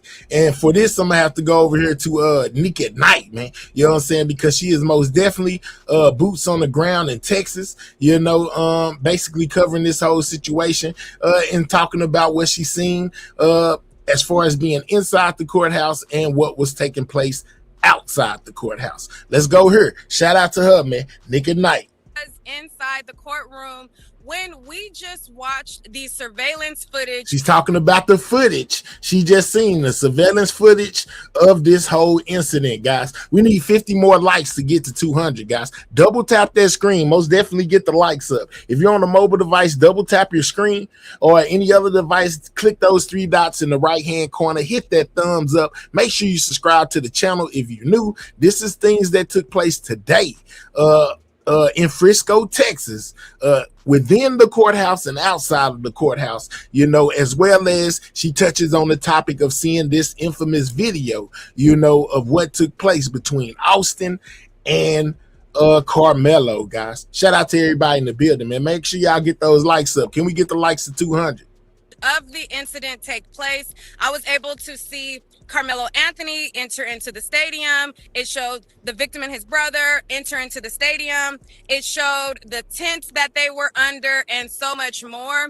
They also did opening statements before we started to see any type of footage or anything like that. Opening statements was 20 minutes for each side. The defense took 20 minutes. The prosecution took 20 minutes. And when they gave their opening statements, there was a stark contrast on both sides. So we find out, basically what took place today in opening arguments, because jury selection was yesterday, and today they basically got the trial underway, and both sides gave their opening statements, guys. Shout out to Nick at Night once again. First and foremost, the defense went up and his the prosecution went up first, and his co-counsel did the opening statements where he painted Carmelo Anthony as a senseless murderer. He said that Carmelo Anthony provoked the victim into putting his hands on him. So he's saying that, the victim in a case, he provoked him because he didn't leave when they told him to. So basically, they told him to leave, and he didn't leave, and he told him that they better not touch him or whatever, or watch what happens if you touch me. This is a person that was inside of the courthouse. She got a media pass, guys, so she's most definitely reporting fresh of what she's just watched when it comes to this infamous video. I most definitely take Nick's words as credible. She covered the Diddy trial and some other trials, so she most definitely got a good reputation from covering what's going on inside of the courtroom when the when the media is not basically allowed in when it comes to cameras, guys. So shout out to her. Let's go. That's provoking them to put their hands on him. So then once they put the hands on him, then he, used his weapon. He grabbed in his bag, used his weapon, and the whole incident. Did y'all hear what she said? When they put their hands on him. So when he told them, touch me and see what happened, they still put their hands on him. And that's when he went in his bag and produced the weapon. Used his weapon. He grabbed in his bag, used his weapon, and the whole incident happened in a matter of 4 minutes. So the victim and his brother entered into the tent 2 minutes prior to Carmelo Anthony entering in the tent.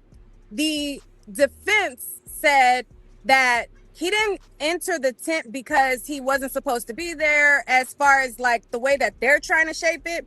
But he entered into the tent because he recognized one of his friends. He went to say hello to one of his friends, and he went to go sit down. As soon as he went to go sit down, it is being alleged that the twins came up to him and told him, you got to go. You got to get up out of here. And he told them, no, he's not leaving. He's not getting up out of there at all. Play-by-play guy says the twins came up to him and told him he got to leave, and Anthony told him no, he's not going anywhere. Y'all get the likes up. Let's get the likes past 200. Double tap that screen, guys, if you don't mind. Now, that's what's happening on the inside of the courtroom. You guys know I took a lot of notes. I'm going to be giving you guys a very detailed breakdown. I tried to jot down as much as I can as far as what the prosecution and defense are saying and alleging. We're going to give the facts. Now, outside, there is protest on both sides happening right now. There are people here that are supporting Carmelo Anthony, and then there are people who don't appear to be. So now she's going to give y'all an outside look. Remember the video I just showed y'all with Jake Paul out there? She came a little bit before he got there, and she kind of said that it was people already outside of the courthouse being racist. A part of Austin's family, but rather serving a white supremacist agenda and trying to basically put fear in Black people. So you see them kind of like trying to Black, like, looking all of us up and down, mad dogging us, trying to make their presence known. One guy's walking around with a Confederate flag, and it's like intimidation tactics that's trying to happen. I'm going to pan the camera so you guys can kind of see what's going on. So I don't have much time before it's time to go back in, but I just kind of want y'all to see the atmosphere that's going on outside and all the people. You said I'm breaking up? As you guys see, there's a lot of people out here. And to some of the people that come from where I come from, pay close attention. You're going to see somebody you know.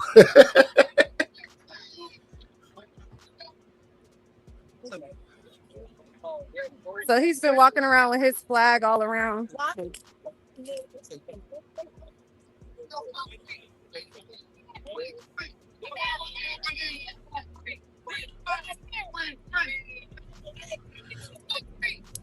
So there goes some Carmelo supporters right there, basically protesting outside the courthouse.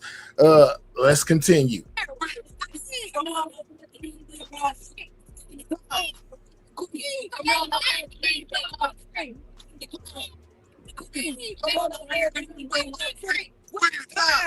Right, and then this guy right here, he was with the girl Sarah that was like trying to talk a lot of mess. So there's one. Nick, who is this lady following you with this camera, man? You know what I'm saying? Shout out to Queen 88, most definitely on the scene, man. Puma's on the ground, most definitely out there getting the live footage along with everybody else, guys. You know what I'm saying? Shout out to her. She was most definitely out there in full effect with Nick, you know, and the rest of them getting the inside details when it comes to this case. Shout out to her, man. Female that's trying to like rage bait and make this a racial thing. That guy right there is with her. He was mad dogging me too, trying to look me up and down. But I'm gonna get back over to the court side. Here is the officers across the street. All of the sheriffs have been nice. There's some of the same officers y'all seen the lady to run to in the video of Jake Lang, when he threatened to unalive Carmelo Anthony. You know what I'm saying? Man, make sure y'all getting that likes up, man. Double tap that screen, man. You know what I'm saying? Yeah, we need 20 more likes to hit 200. Get the likes up, guys. Actually, like, they have been completely nice. This is what it looks like across the street. And then this is what it looks like on this side. Over here. I think this is the last side. No type of fight. And then there's news media all around. So you said watch my back. Obvious, clearly. They see that woman, they felt like that woman behind you, Nick, is stalking you. So they was telling you to be careful and watch your back. They didn't know that she was actually getting her own footage as well. And just so y'all know, the lady walking behind her that I just pointed out, that's where I got the footage of Jake, you know, basically making that statement, that threat towards Carmelo Anthony, guys. You know what I'm saying? She most definitely is a blogger herself, man. Yeah, these people right here, child. They all got on body cam footage.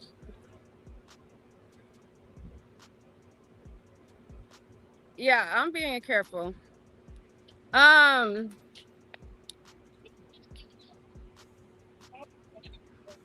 I'm walking back down away from the crowd.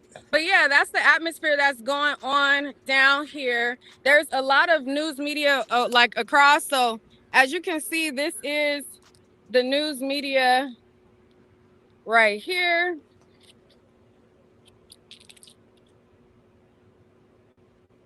And it's pretty quiet towards the steps. Most of the protest and stuff is going on at the end. I don't know if y'all can see my fit, but fit check. I'm gonna have to have somebody hold it so y'all can see. Y'all can see. But they showed the surveillance. Oh, so what I wanted to say about the surveillance, and again, we're going to go into this a lot more in depth later, because they already have the first witness on the stand. They already, you know, they're admitting evidence and everything like that. The tents, like when people were describing the tents, I'm thinking like a sheltered enclosed tents. They were not. Now she finna give y'all the insight into the tents. What y'all think, maybe picture in y'all mind about the tents they were under was most definitely not what they were under. She described it as like a canopy or something like that they were actually under. You know, not a quote unquote tent. Like a tent. They were under a canopy. So if you guys know, like whenever, like say you go to a barbecue or you put up a canopy is open. So basically what was happening was there was a lot of rain. You saw in the video, you saw people in ponchos. You saw people with umbrellas. You saw kids that were like to the right of the tent. There was another tent to the left, and these tents are canopies. So a lot of people, like the prosecution basically said like, oh, you know, their tents are, you know, where they keep their belongings so that people don't steal. There's the tent. The prosecution brought up them, you know, keeping their belongings off in there. But she's saying from what she's seen, guys, that there were so many people up under these tents. There was no room for anybody to steal anything without being seen by somebody that was there. That's what she says. Double tap that screen. We almost there, guys. Get the likes up past 200. Double tap the screen if you're on a mobile device, or click the 3 dots and hit that thumbs up, guys. It most definitely helps out the channel. And remember to subscribe if you are new. Really no way for a person to steal because the tent was full of people. There was kids all around. There was kids to the left, to the right, walking around. Like, who gonna steal when all of these eyes? It wasn't that type of setup at all. And they were only under the tent for 4 minutes total from introduction to seeing each other to the knife wound. Now, what the defense wanted to basically point out is this isn't something where he stabbed them multiple times. He didn't go and stab other people. He didn't try to you know, do that. He defended himself and then he ran. So when he ran like out of the bleachers, and then you see him in the surveillance. Key words. Y'all heard what I say? Heard what she said? After he defended himself, he ran. Well, and I seen somebody ask earlier, well, why did he run? Could it have been that he was scared, guys, by the actions he had just committed and the amount of people that were over there? You know, he felt like he needed to get away from over there. But they said once he ran to somebody that was older than him and told them basically what had just went on. So could he have been scared? Could that have been the reason why he ran? He was just approached by 2 people, and one of them tried to put their hands on him. You know what I'm saying? And he defended himself and ran to an adult. He's like jumping down, running down the bleachers. And then as he runs down the bleachers, he runs to go run out. So when he runs out, he's not telling it like he wants to tell it. She's telling us from the video she watched.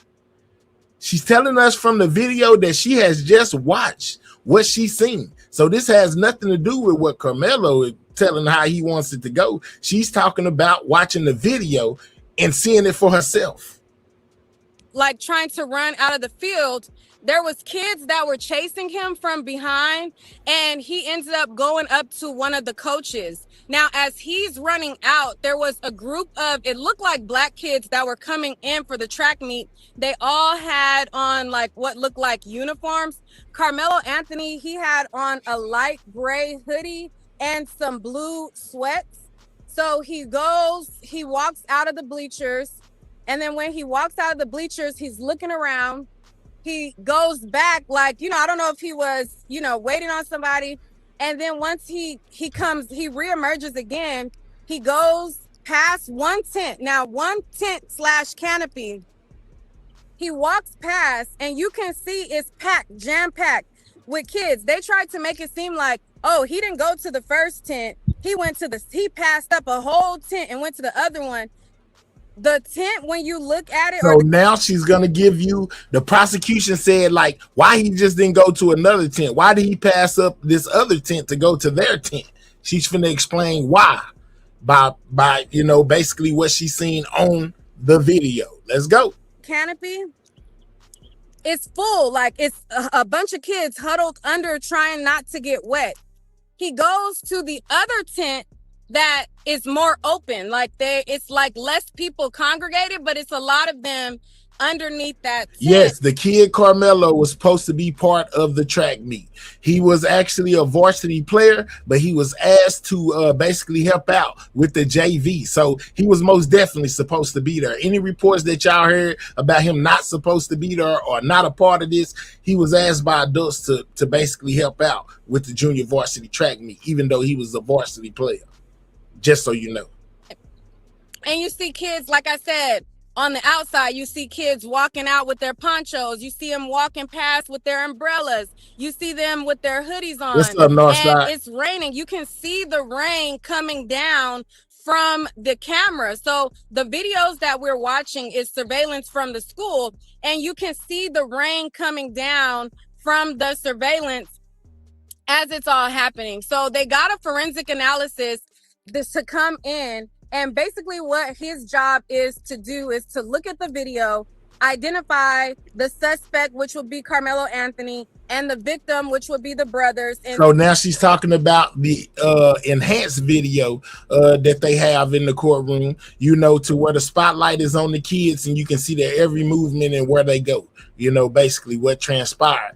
They have a specialist, in there basically who did that. So we would be able to tell they would be able to tell what was going on. So he was supposed to like walk through, okay, when did Austin and his brother walk through? When did Carmelo walk through? And based on the video, they wanted to know like what was the resolution of the video. The video was a 4K video. It was a high resolution video. But what they explained to the jurors is that you can only get 4K video to come through a 4K TV. So the TVs in the courtroom are not 4K, but the rain explains why he went up under the tent, my guy. The rain explains why he went up under the tent. So it most definitely has something to do with why he was under that tent in the first place. Let's not move the goalpost. That they're going to bring a specialized 4K video, TV, so that they can watch the video in 4K. And so that they can see it better. So and another thing that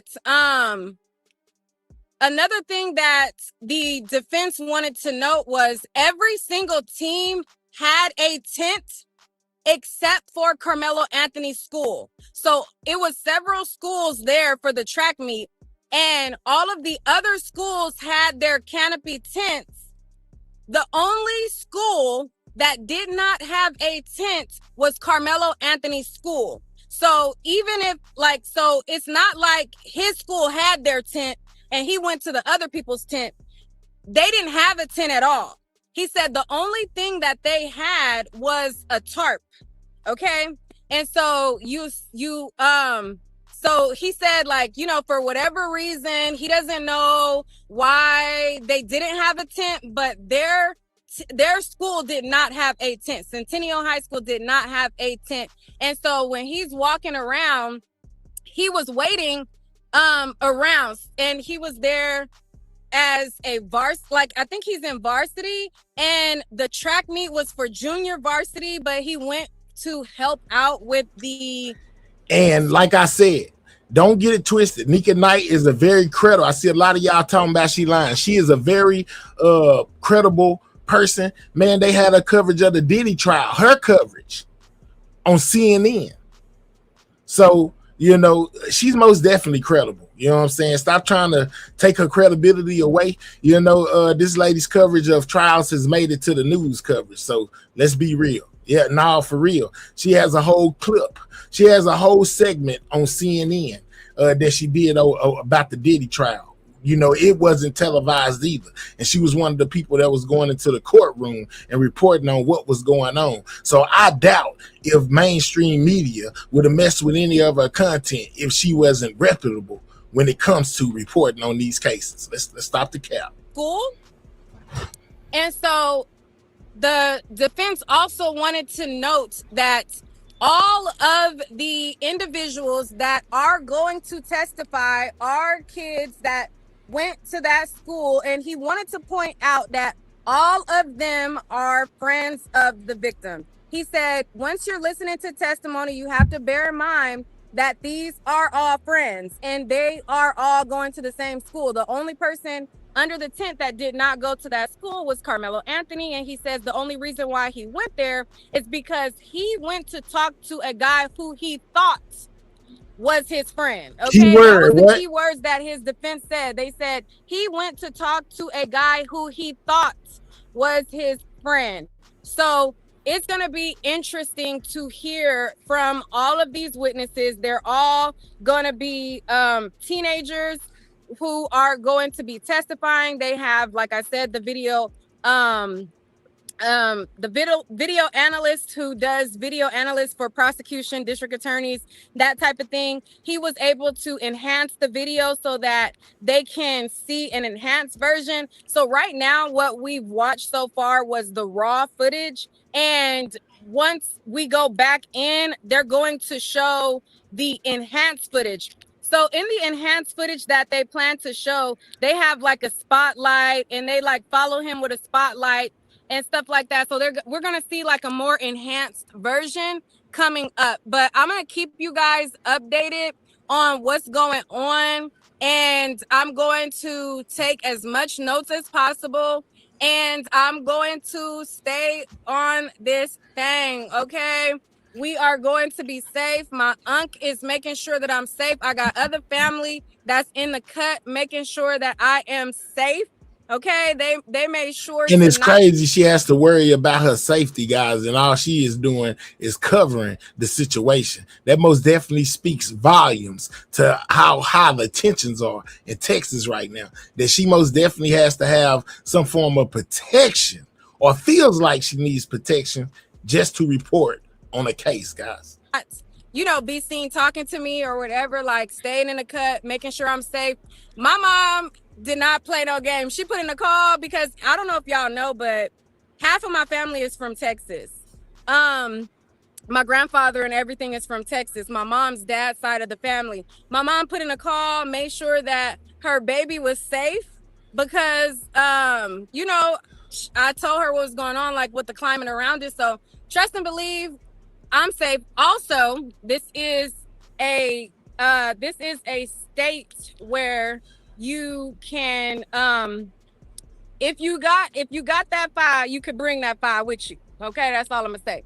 Anyways, other than that, it is very hot outside. Okay, it's hot outside, but this is the courthouse. All right, this is the courthouse. This is what's going on. And I'm gonna keep you guys updated. I wish there was somebody here that could show y'all my outfit, but it is what it is.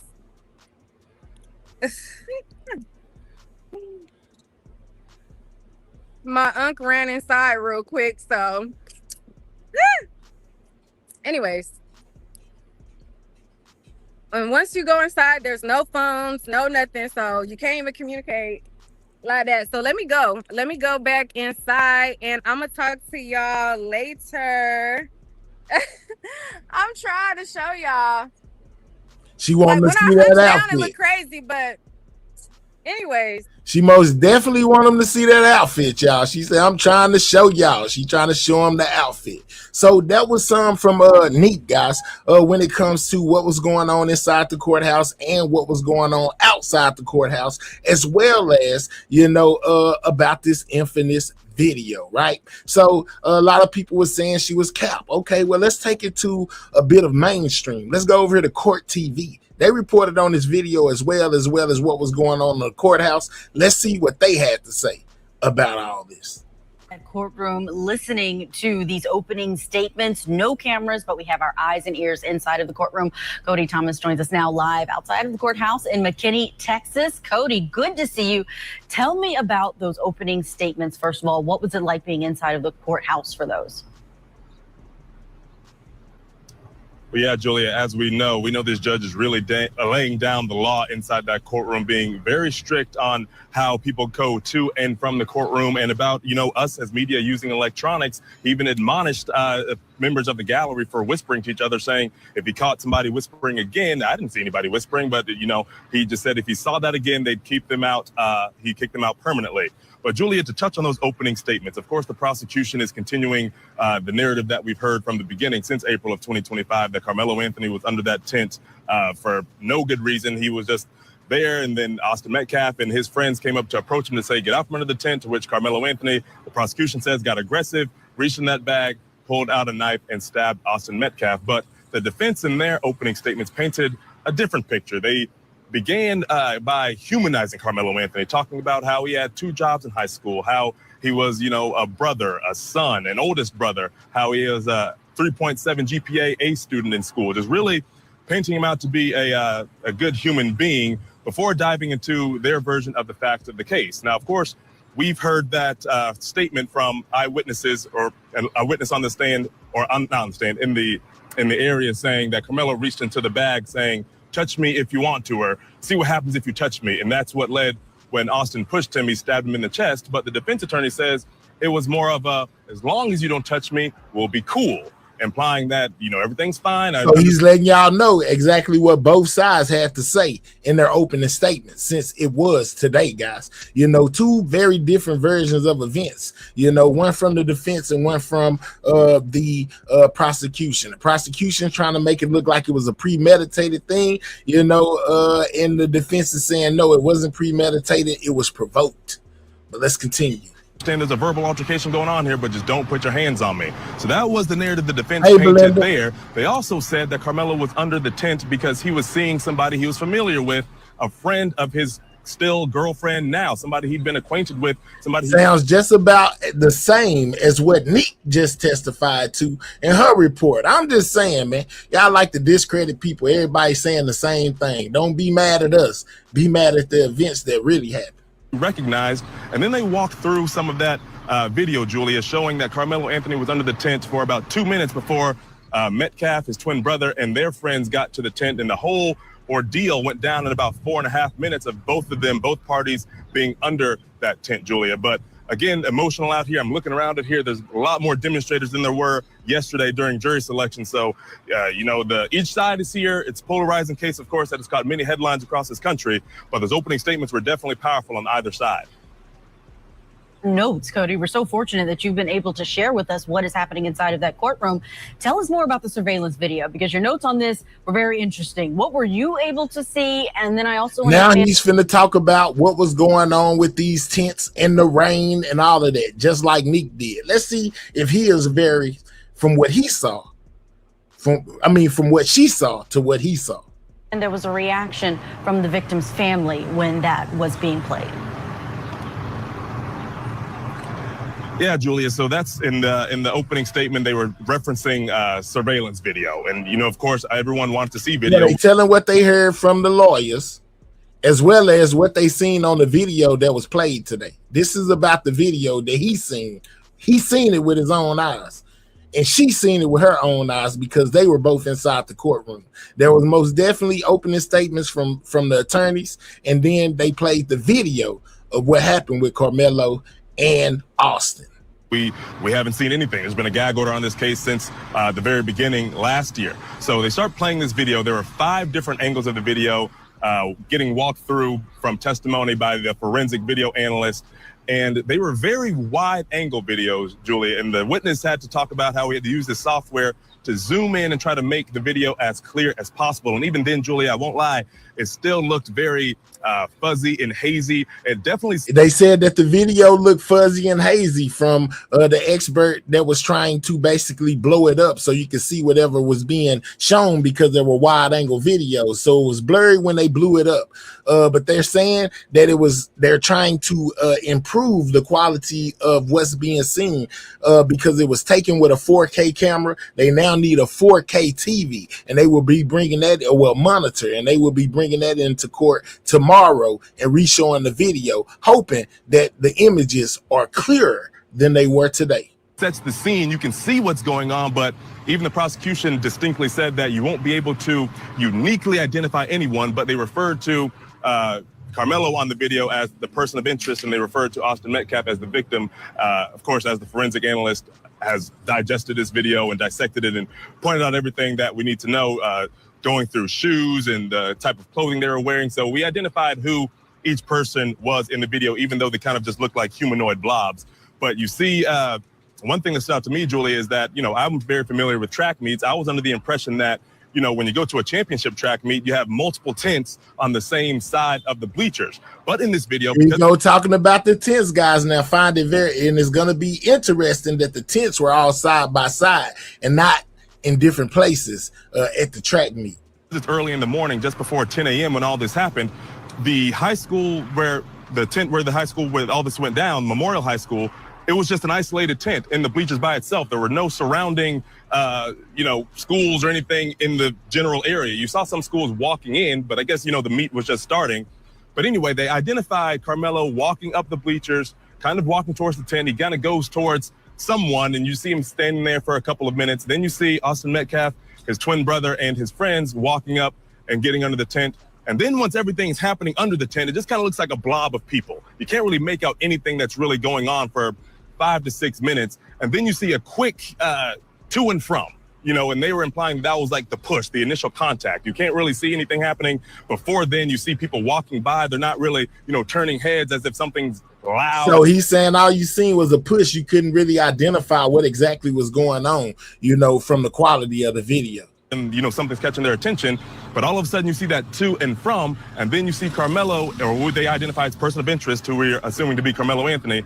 He runs out from under the tent, and then he's running down the bleachers, sprinting a ways away from the tent and out of the stadium, onto the track and everything, towards one of his coaches. And eventually after that, we see another angle of the video where Carmelo's been taken into custody by police. But the reaction, Julia, it wasn't a visceral reaction. When you saw the to and from, of course, that's the stabbing action, if you will. All I saw him sitting 2 rows behind Austin Metcalf's father, and his head was just kind of in his hands, kind of like this. Wasn't necessarily crying, but, just implying that he doesn't really want to see, even though you can't see the stabbing, but he knows in his mind this is the moment that his son lost his life. So he was just there, obviously overwhelmed by everything. I'm sitting right behind the Metcalf family. Carmelo Anthony's family is on the opposite side of the courtroom. But again, the video, not as impactful as I thought, but it definitely is a scene setter to help us understand clearer as to what's going on, since we haven't seen. So he says it helps to clarify what was going on. You kind of get the environment, the tension, how it was, you get to see it play out in real time. He said it wasn't that significant, to him, but it most definitely set the tone of what was going on. Anything so far in this case. Incredible detail, Cody. You're setting the scene for us. Not being able to see what's going on in this case that has so many eyes on it is really helpful. You also broke some news for us earlier when it came to the jury. There have been a lot of questions about who's on this jury, what may be their demographics, how will that impact a case that has had a lot of polarization racially, especially online, even though we know these parties say, even the prosecution today in the opening saying this is not about race. But what have you observed about the racial makeup of this jury? Yeah, Julia. So of course, this, with the optics of this case, this story here, young black kid, young white kid, violent crime. Of course, people are going to have their opinions. They're going to have their judgments. And, straight up, 713 says, I think him being mainstream, he doesn't want to pick sides. All right, bet. Well, sometimes it's good to be that way. That way you call it right down the middle. There's no, you know what I'm saying? I feel you, 713. Let's pull a witness under true concern before they hit the stand. Of course, Austin friends will be lying. Ooh-wee, man. Yeah, it's most definitely divided around here. It's even divided in my chat. Let's go. The jury was, that the makeup of the jury was in question. And so, of course, I was in jury selection yesterday, and that jury was seated around just after 5 p.m. yesterday. And I couldn't necessarily see the courtroom today. we saw reports last night that there was no African-American people on the jury, and that held to be true. It's a majority white jury, of course, made up of men and women. There are 3 Asian women on the jury. One looked what looked to be a Middle Eastern woman on the jury, and another person of darker complexion on the jury, but none of them were African-American. There's a total of 12 jurors, 6 alternates, so a total of 18, I guess I should say. But majority. All right, jury makeup. All non-black jurors. All male jurors are white. 3 Asian women, 1 Middle Eastern woman, 1 other woman of color, 12 jurors, 6 alternates, guys. Yes. You know what I'm saying? There it is. I was talking about that earlier, guys. And it turns out that we do have some Asians, on the jury. So it's not a black person on there, period, but there are, it says all of them are male jurors. All the male jurors are white, 3 Asian women, 1 Middle Eastern woman, and 1 other woman of color. 12 jurors, 6 alternates, guys. So this is the jury of his peers that he will be in front of that basically decide his fate, guys. Pretty white jury, all the men are white as well, so the reports were true. No African-American people on this jury. I remember yesterday during jury selection, the defense raised an objection to the prosecution's strikes. In the strike zone, there were 3 black female jurors that the prosecution wanted to strike, and that would have been all the African-American jurors that were available at the time. And the prosecution says they did not strike them on a racial basis, but on an occupational basis, because they were all educators, and they thought that would hold some sort of bias because all of this went down at a school. But the defense's objection was eventually denied by the judge, and the judge, granted the strikes on behalf of the prosecution. So those are the only 3 available African-American jurors at the time, right before the jury got seated. That objection got denied about 15 minutes before it was seated yesterday. So majority white jury, 3 Asian women, and 2 women of color, but no African-Americans at all. And the judge saying that there were race-neutral reasons for the strikes of the African-Americans in that pool. Cody, Thomas, thank you for all of those details. So why we didn't get other black people? I'm pretty sure that outside the ones that were striked, there were other, non-biased potential black people, that could have filled those spots. I just feel iffy about it being no black jurors. I would most definitely want it to be, I think it should be half and half, if you ask me. I'm just saying, it just seems, I don't know about this. I know you've got to get back inside that courtroom and grab some lunch before you get back. So we will see you later on. There's no escaping how polarizing this trial is. Both Carmelo's mother and Austin Metcalf's father have spoken about the emotional toll here. And joining me now is someone who knows really better than anyone about a trial being this polarizing. He's an attorney who successfully defended George Zimmerman, who was accused of murdering Trayvon Martin. And that was a case that had issues of race and self-defense. It defined that trial as well. We have with us Mark O'Mara. Mark, it is so good to have you on. Thank you so much for joining me. I think you're an important voice here because whether you see it this way or not, there are many people online, people who are reacting to this case, and it often seems this way whenever we have a case where 2 different parties are of different races. You have a self-defense allegation and one is unarmed, the victim. There's often a reference to the Trayvon Martin case, the George Zimmerman case. Sure. I want to ask your opinion. Do you see similarities here in this case? Oh, no, there definitely are. It is undeniable. And we can't and really shouldn't even deny the harsh reality that race interposes itself on most criminal trials. It's most definitely a very tense racial situation. You got that right. Imposes itself on the criminal justice system as a whole. And it does so here in this case, only because they are of different races. Now, I'm not saying that Carmelo had any racial intent in his actions, but we as the observers, right, as the viewers of it, look at this and say, oh, obviously there's a racial component. There may have been nothing in either one of their minds the day that this happened, this tragedy occurred. But we look at it as lawyers and as commentators and say, we have to be aware of it because we know, and I've argued for decades, that there's an undeniable bias existing in the criminal justice system against young black males. Used to be we could never even talk about it 20 years ago or so.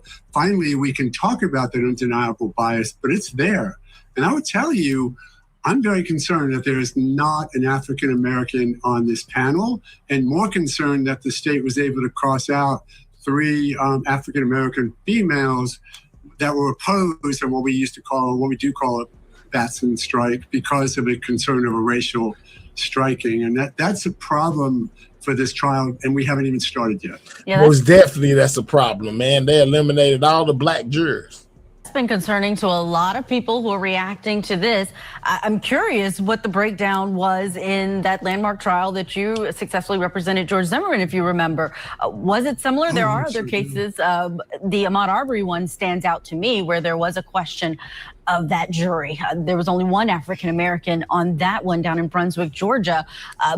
What do you think that has, if it has an impact at all on how the outcome may be in this case, and will they have a successful appeal if there's a conviction? Well, again, my jury was 6 women, only one who was identified as maybe biracial, but no African Americans on my jury. I am very concerned, as I mentioned. All right, so we got one here that I'm looking to highlight. Shout out to the $5. It says they probably wanted to jump him and got scared once he got active with the knife. Now dude passed away. They can't say it. They can't say it, or everyone is in trouble. Okay, all right, it's all good. Thank you for that 5. Most definitely respect your opinion. Let's go.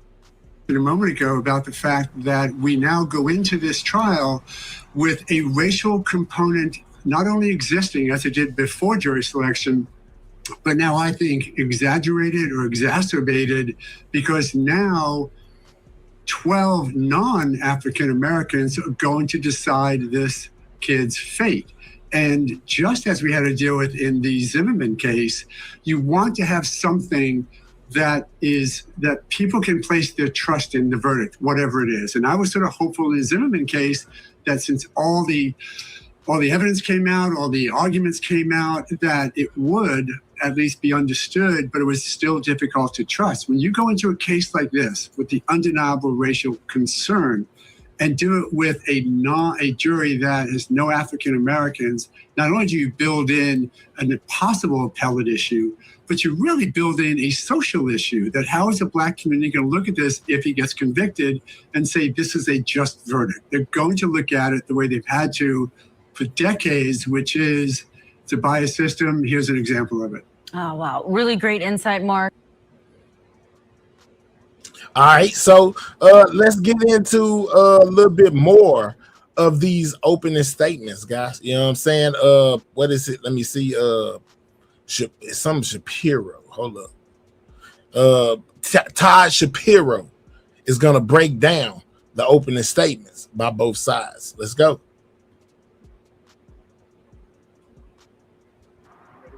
Okay, let's first talk about your experience coming in here. You got here what time? I got into the parking lot at about 5:15. Okay. And then I got lined up outside the courthouse at 5:55, or was it 6 a.m., somewhere in that neighborhood? Yeah. And then they let us in at 7.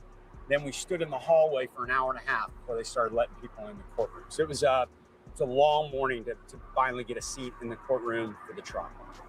Have you ever had to do that? Never seen it before, never heard of it before. Certainly never happened here in Collin County. It just kind of emphasizes what a significant and unique set of circumstances we have here, that this kind of thing will need to take place. Should it be this way? I don't know. I think that Judge Roach is doing everything he can to remove the outside noise. There's clearly a lot of it. There's protesters. There's lots of interest from the public. I think Roach knows that what happens in this case needs to stay within the confines of his courtroom, and he's just trying to control the message. Okay, opening statements. Were you impressed? I was. Well, first of all, I've known Bill Worski for many years, and he actually trained me years ago. And he's just so he's basically about to break down exactly what was going on inside of that courtroom with these opening statements. Not as good as it gets in the state of Texas when it comes to trial law. He's just extremely smooth. He's very commanding. Juries listen to him. They relate to him. He's just a really, really good trial lawyer.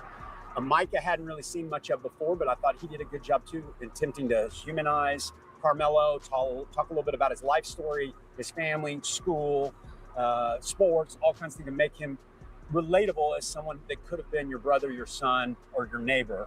The one thing I found most curious is the question that most people have had is, why did he have the knife at the track meet? If this was a normal morning, like Mike had said, that Karmelo came to the track meet, nothing was unusual, he was in a good mood, he hadn't had any beef with anybody. I think there was a rumor at one point that these two had... He said, haven't had any beef with anyone at this point. Oh, okay. Nice choice of words, Mr. Attorney. And he basically refers to hearing some kind of hearsay, basically, of these two having problems before this. But from what I heard, they didn't know each other, and that was completely untrue. But he's basically saying what he heard. But let's go. Had a beef at one point before. They were complete strangers. They did not know each other. There you go. And so there you go. They did not have no beef. So basically he's saying it's a rumor that they had beef, but then he came back and said they did not have any beef. Matter of fact, they didn't even know each other. So there you go with the people who think that they had pre-existing issues with each other. They did not, because they didn't even know each other. At one point that these two had a beef at one point before. They were complete strangers. They did not know each other. And so not bringing up why the knife was in the bag to me is an indicator that, are they just trying to gloss over that fact? Because I know a lot of people, one of the things they want to know is, if he wasn't intending to hurt somebody, why was the knife there? It's not as if he had been threatened in the past and felt like he was... But see, let me tell you this too. Y'all know how things go in Texas, right? It's an open carry state, right? It's an open carry. So people walk around with guns on their waist with no intentions of shooting anybody unless they have to. So why they couldn't be the same thing with him, and they trying to say he premeditated because he had the knife. But he could have had the knife every day. Every day he took it, whatever. We know he's not supposed to have it at school. But I'm just saying, he could have had that thing every day and never hurt anybody. It's just a way of protecting yourself. Just like with open carry in Texas, where you can walk around with a gun on your waist, just in case. That's my opinion, though. I could be wrong. At the track meet. So why was the knife in his bag, and why did it come out of his bag? And those things weren't really answered. So we got to just see how the testimony develops. One thing I noticed with Bill Worski's opening is, man, in some of these reports, ma'am, and I can go back and basically show you where they were reporting that it wasn't a quote unquote knife. I think they may be calling it that, but they were saying that it was actually a cleat tool. So that's neither here or there, man. It could be a knife. It may not have been a knife. Either way, you know what I'm saying? But there were reports that were saying that it wasn't a knife. It was actually a cleat tool. Same words over and over again. Yep. Provoked. Yep. Right? Senseless. Yeah. I mean, that's very much a thematic theme. He's trying to hammer home kind of their theme of the case, their message of the case. This is what they want to kind of emphasize throughout the course of the trial, and then in closing, hammer home the same exact type of arguments. Yeah. And now we're going into the video. The video is a dry part of this whole deal, but you have to sort of set the foundation for something. Absolutely. Got to lay the groundwork, getting in all the different angles of the video, surveillance. If they cut it shorter, they decided, wow, we'll only show one angle or two angles, then potentially jurors go, why didn't they want us to see angles 3, 4, and 5? Is it missing? So he's going through every angle they have, slowing it down. They've got a forensic expert on the stand that can break down film and do different things with video. And I anticipate that we're going to watch something right after lunch that's going to be even a more detailed version after he enhanced it a certain amount to put all the pieces together. Anything else you want to add in terms of the first day is what? To a trial. Well, I mean, there's certainly opening statements. It's not evidence. It's just trying to give the jury an idea or a roadmap where the case is going. Then they have to decide how are they going to present their case, which I'm sure they've spent hours and hours and weeks and months figuring out order-wise who we want to put on and in what direction we want things to go. So I don't know to anticipate who's next. They're going to bring witnesses from the tents. Are they going to bring Austin's brother? Are they going to bring law enforcement? So I'm not really sure which direction they're going to go once they're done with this. Why do you think Austin's twin brother is not inside? I think probably because he's a potential witness, and they probably have invoked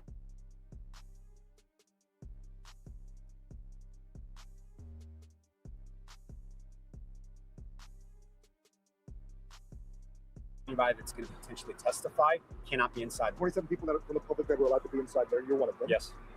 And so I counted over 200 people wrapped around the second floor. Well, one of the things is we didn't really know how this was all going to operate. Nobody really did, since today was the first day.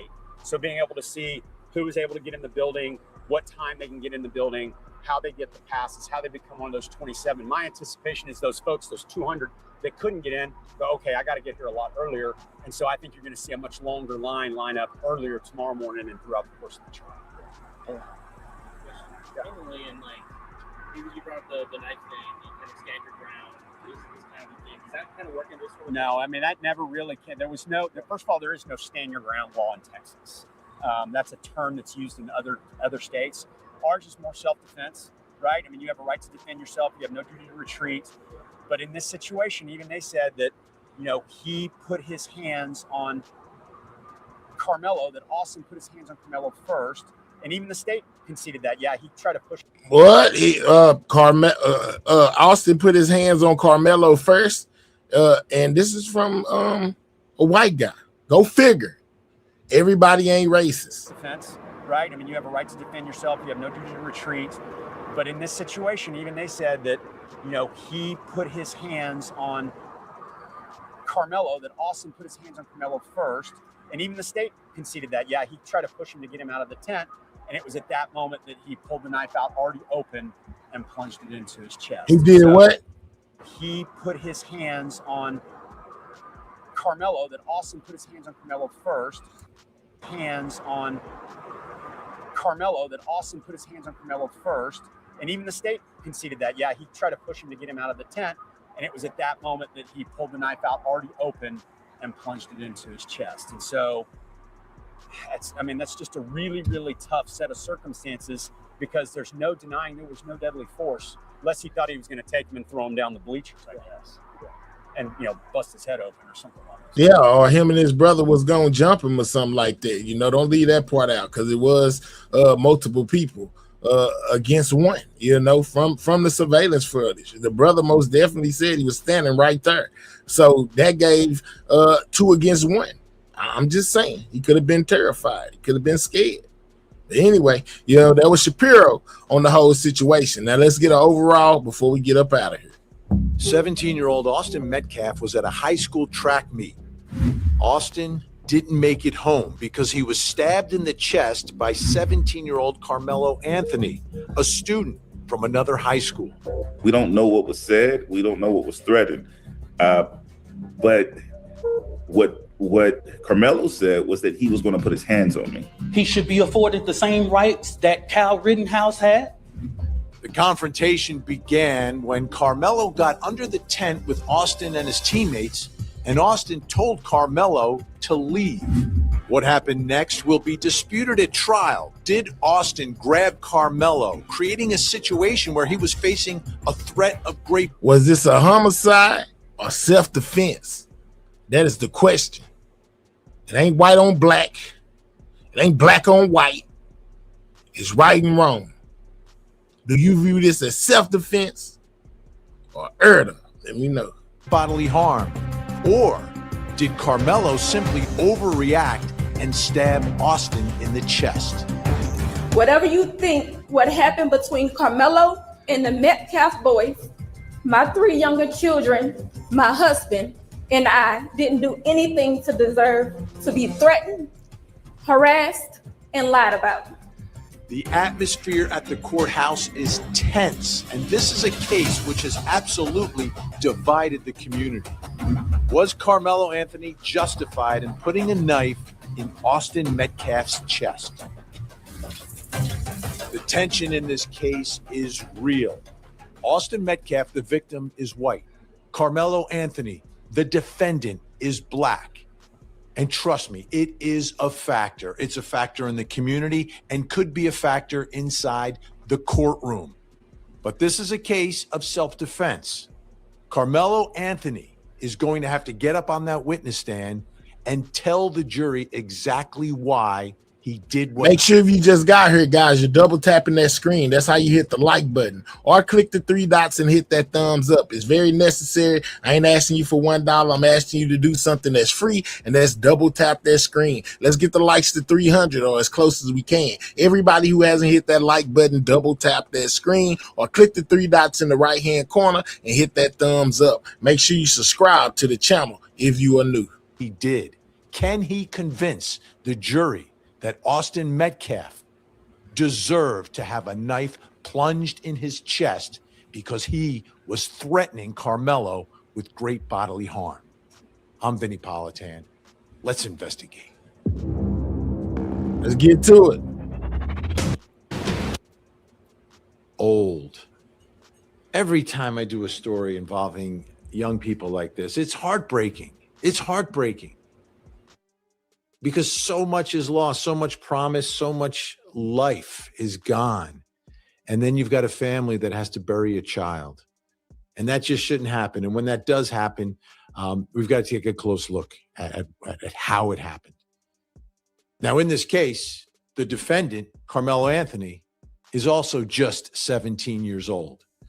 So regardless of how you look at this case, the rest of his life now will be in the hands of a jury and trying to figure out, okay, was he actually threatened? Was he the victim in this case? Was the murder justified? So there's a lot at stake from his perspective as well. When you look What's at what up, happened, Renee? but he's alive and Austin Metcalf isn't. This whole thing, when you dive into the facts, makes no sense. It seems like it's a fight, a confrontation, a fatal confrontation about absolutely nothing, which unfortunately many times it is when we're talking about teenagers and teenage boys acting out. Like there was nothing happening here. Did they even know each other before this? Like, why would you escalate from, kind of like, you get out of here to now someone. And we found out they didn't know each other at all, my guy. I can fill in all your blanks. They don't know each other. Is dead. To me, that makes no sense. Now, the other thing that has happened in this case, and it's divided the community. People see it very differently, but are very passionate on both sides. And a lot of that has to do with the color of the skin of the two people involved in this. Yes, sir. The 17-year-old victim, the 17-year-old defendant, one is white, one is black. And that divide is making its way into this case, into this story, and ultimately into what's happening at the courthouse. All right, let's bring in our Court TV anchor, man, Cody Thomas. This guy is everywhere filling it in, man. He is they got him on work. We seen him on 2 channels already. In McKinney, Texas, where all this is happening. I've been talking, Cody, about the divisive nature of this case and how it sort of polarized the community. Paint the picture for us at the courthouse as this trial is beginning. Yeah, Vinny, I got out here earlier this morning, and honestly, Vinny, it was a little slower than I expected it to be, given just the polarizing nature that this case has garnered across this country. Of course, it's grabbed many headlines, but also because of the optics. You have a young black kid who stabbed a young white kid, so naturally, viewers of this story are going to, have their different opinions about that. But as you look behind me here in front of this courthouse, you don't see much action happening. But Vinny, if we swing it over here, as I'm walking towards this way, this is away from the courthouse. So you look back here, this is probably 100 yards away, probably a football field away. You can see that some of these demonstrators have come out here now. They just arrived in the last 20 minutes as I've been standing here. They were not out here initially this morning. And you see about, 15, 20 of them out here. They strike me. They look like Karmelo Anthony supporters. I saw some Black Lives Matter signage out there. I haven't seen anybody for Austin Metcalf's side of the situation here over. I don't know if they'd be over here in this parking lot. I've heard earlier that there was a situation out here earlier this week where they had Karmelo Anthony supporters. They had supporters of Austin Metcalf's family over in that section of the parking lot, but no one's over there as of right now. But again, Benny, a little slower than. So they've been having situations out there the whole time. This is crazy, guys. I expected, again, 15, 20 people out here. They're playing instruments. They're chanting some things out there. We see some more news media outlets out there, but still a very slow day here at this courthouse so far on this day of jury selection. Now, Cody, the barricades, they've pushed everyone way back from the courthouse. Are they really that concerned about what could happen here? Yeah, again, polarizing story. And just, man, hey, and it's not a mystery, guys. It is most definitely racially tense outside of that courthouse. I seen it this morning. People everywhere of each side. You got people that supporting Carmelo and people supporting Austin, man. And they're all congregated outside of the courthouse, man. And it is complete chaos out there, for real. Of course, there's just high emotion. It's highly charged, especially here in this community, given the nature of the case. You see these barricades right here behind me. No cars can drive on this area of the roadway here going up to the courthouse. So they have barricades here. They got the barricades again as we swing back towards where I see these demonstrators at, and they have, you know, this big tall that tall tower of cameras there monitoring the parking lot. You see the barriers back there keeping cars out, but the security is definitely high. They have barricades here. They have barricades inside actually too. I went into the courtroom for about 30 minutes before popping back out here, and you have the two seating areas. Seating area over here, seating area on the right side, and then you have the aisle where people walk in, and there was even barricades on each side of the seating to make sure, I guess, people don't reach across or mess with anybody as they walk in, whether it's a witness or whatever. And inside the courtroom, Benny, it's actually really small. There's only about 65 seats, and I was talking to the media liaison inside there.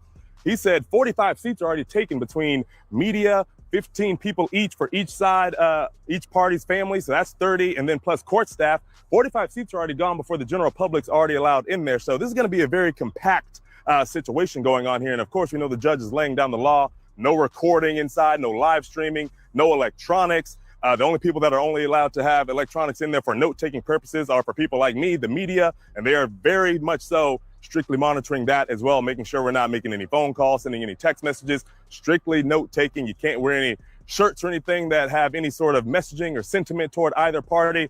Very strict, tight ship here for this case going on here in Texas. Yeah, I feel like they believe this is like a powder keg that could explode one way or the other. And as we know in trials, Cody, there's always a verdict. So my guess is however long the case takes, when they get towards the time when a verdict is announced, they may up the security even more. I would imagine so. I mean, we've seen it in big trials here, especially in the Karen Reed case. You and I were up there. We saw the hecticness that went on with that and how they had those barriers way off from the courthouse. So I imagine as this trial gets underway, we expect opening statements to start tomorrow. They're still in jury selection today. They've been doing that since Monday. I talked to the media. Shout out to my guy, Texas 713, for sending me this.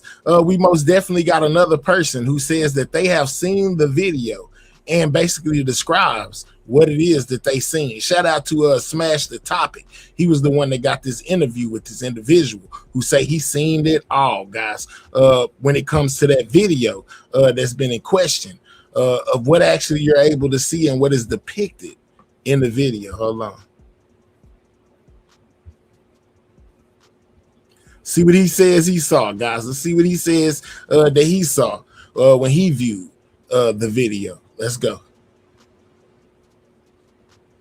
Was it clear enough, or was it fuzzy, or what? No, it was clear. It was okay. It's clear enough where you can see the actual individual raindrops come by the camera. Okay. That's how clear it is. You actually see them walking up. You see that Carmelo is already up under there. He's under there minding his business. Dodging the rain, or yeah, it was still rain. You know, right. I'm from Louisville, so that day we were under a tornado watch. Right. And we were under thunderstorm warning, and we know we had already had some light rain then, and it started raining again. Then it was over with for the day. Okay. So that's kind of what happened on that. So he's giving y'all the atmosphere. He's saying that he was inside the courtroom and was able to view this video that everybody's been talking about. That is a 4K video, and he's basically giving the rundown of what he's seen and what he knows, guys. But they were at a rain delay already. And so during that time when that happened, the twins, their two buddies, and a few other kids, because there was a few kids involved with them, they were all coming from the direction of the middle school, coming walking back up. Right. On the video, you can see those four that actually was involved, and maybe about 3 or 4 others that was with them, skipping up, trying to catch up behind. One veered off probably toward his way to go to the coach and kind of distract him a little bit. And then the other 4 came walking together. One went in front of them, went past. Right. The other 4 went, and they So he's giving you a very detailed analysis of the video. You know what I'm saying? Let's let him continue. Carmelo, you know, if you're Carmelo, and they showed that on that video. It's on the video. Okay, come on. You can see him walk. I'm gonna say little stuff. I'll put it this way. Okay. They actually tell you when you're watching the video pay attention to this corner right here, because if you look anywhere else, you might miss different things. Okay. So watch those four. Here, there are four right there coming up. Right. That's exactly what they say. Okay. And so you have no way to be confused that it's those four. Okay. So they come up, they surround them, and this immediate moment of not even a few seconds of pause, then that's when they jump. He said they come up and they surround him, and then that's when they jump him. Hold on now. That's what this is exactly what he said. They come up, surround Carmelo, and then that's when they jump him. Whoa. They're coming up. Right. That's exactly what they say. Okay. And so you have no way to be confused that it's those four. Okay. So they come up, they surround them, and this immediate moment of not even a few seconds of pause, then that's when they jump. And so they actually did jump him. Yeah, it wasn't just no touch. It wasn't just all that moment. Yeah, it was a push. It was actually did jump him. Yeah, it wasn't just no touch. It wasn't just all that moment. Yeah, it was a push. It actually did jump him. Yeah, it wasn't just no touch. It wasn't just all that moment. Yeah, it was a push. It was actually not even a few seconds of pause, then that's when they jump. That's when they actually did jump him. Yeah, it wasn't just no touch. It wasn't just all that moment. Yeah, it was a push. It was all kind of things. But Austin pushed, Hunter hit, and then everybody swung.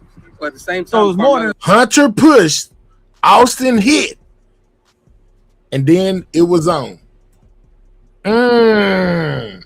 What about now, y'all? How you feeling about it now? I told y'all they said that young man was jumped by the brothers. So he says that that they surrounded him. One of them pushed and the other one punched, guys. That's what he said. Those four. Okay. So they come up, they surround them, and this immediate moment of not even a few seconds of pause, then that's when they jump. And so they actually did jump him. Yeah, it wasn't just no touch. It wasn't just all that moment. Yeah, it was a push. It was all kind of things. But Austin pushed, Hunter hit, and then everybody swung. But at the same time, so it was more than Austin pushed, Hunter hit, and there was also two other individuals, according to this guy. How you feel about it now? Austin pushed, and Hunter hit. Hit. H-I-T. Wow. More than the twins that got some licks on them. So it showed that in the video. All four. There were more than just the twins that got licks on them. And he asked him if it showed, and it shows that in the video. To be clear, he asked him to be clear. It shows that in the video. Yes, in the video. So it's again, in the video. Hunter and Austin standing in the middle. Okay. And you have the light bright boy here, and you have the darker boy here. Okay. I think that's what I remember. So I have to go back and think about it. But that's where they were. One was going up and down while they were talking, and kind of pushing or whatever he was doing. Austin and Hunter was in front. So where they're talking about grabbing bags, Hunter actually said that I grabbed his bag. Right. And then later, Hunter said I grabbed his bag. Later on, he said that Austin threw the bag. That Austin threw the bag. Okay. Jeff also said the same thing. And Jeff Austin said the same thing. Okay. So that's them both antagonizing. And we know saying that they was aggressive. They were antagonizing Carmelo. This is from his view. Under Texas law, I just have the fear that you're about to do something to me and you can get up out of here. Yeah, so you don't have to touch me. But at that point, he still stood there and stopped there. And whatever they say alleged was said, you don't know that until they get to it here. But once they did that, they started hitting them. Carmelo actually was able to back out and try to get away. So he was actually trying to get away the first time. Austin grabbed him, and you can see his hoodie coming out like this, and they brought him back in. Okay. They said he was trying to get out, and they brought him back in. Oh wow! Say that Carmelo was trying to leave, and they pulled him back in. Getting to it here, but once they did that, they started hitting him. Carmelo actually was able to back out and try to get away. So he was actually trying to get away the first time. Austin grabbed him, and you can see his hoodie coming out like this, and they brought him back in. Wow. And when they brought him back in, that's when you can see Austin put him in a headlock. You can see that all the rest of them are still hitting. Austin put him in the headlock, and the rest of them were still hitting. Is that what he just said? Yeah, I know y'all don't want to hear it. Y'all don't like the truth, boy. Y'all don't want to hear that. I know it. But this is a whole different version from what we've been hearing from mainstream media. his hoodie coming out like this, and they brought him back in. Okay. And when they brought him back in, that's when you can see Austin put him in a headlock. You can see that all the rest of them are still hitting. That must be when the poke happened, because he was able to get out again. He backed out. He looked to the right. That's where the other little kid was filming, because they got some cell phone footage too. But that's where he was filming. He looked directly at him in his camera, and then he went this way to the left. He went down. He fell. And that's when they realized he was gone, because they were still punching. And when he fell, that's when they all turned around. They started chasing him. Austin tried to go chase him too. But why he run? Because they were chasing him.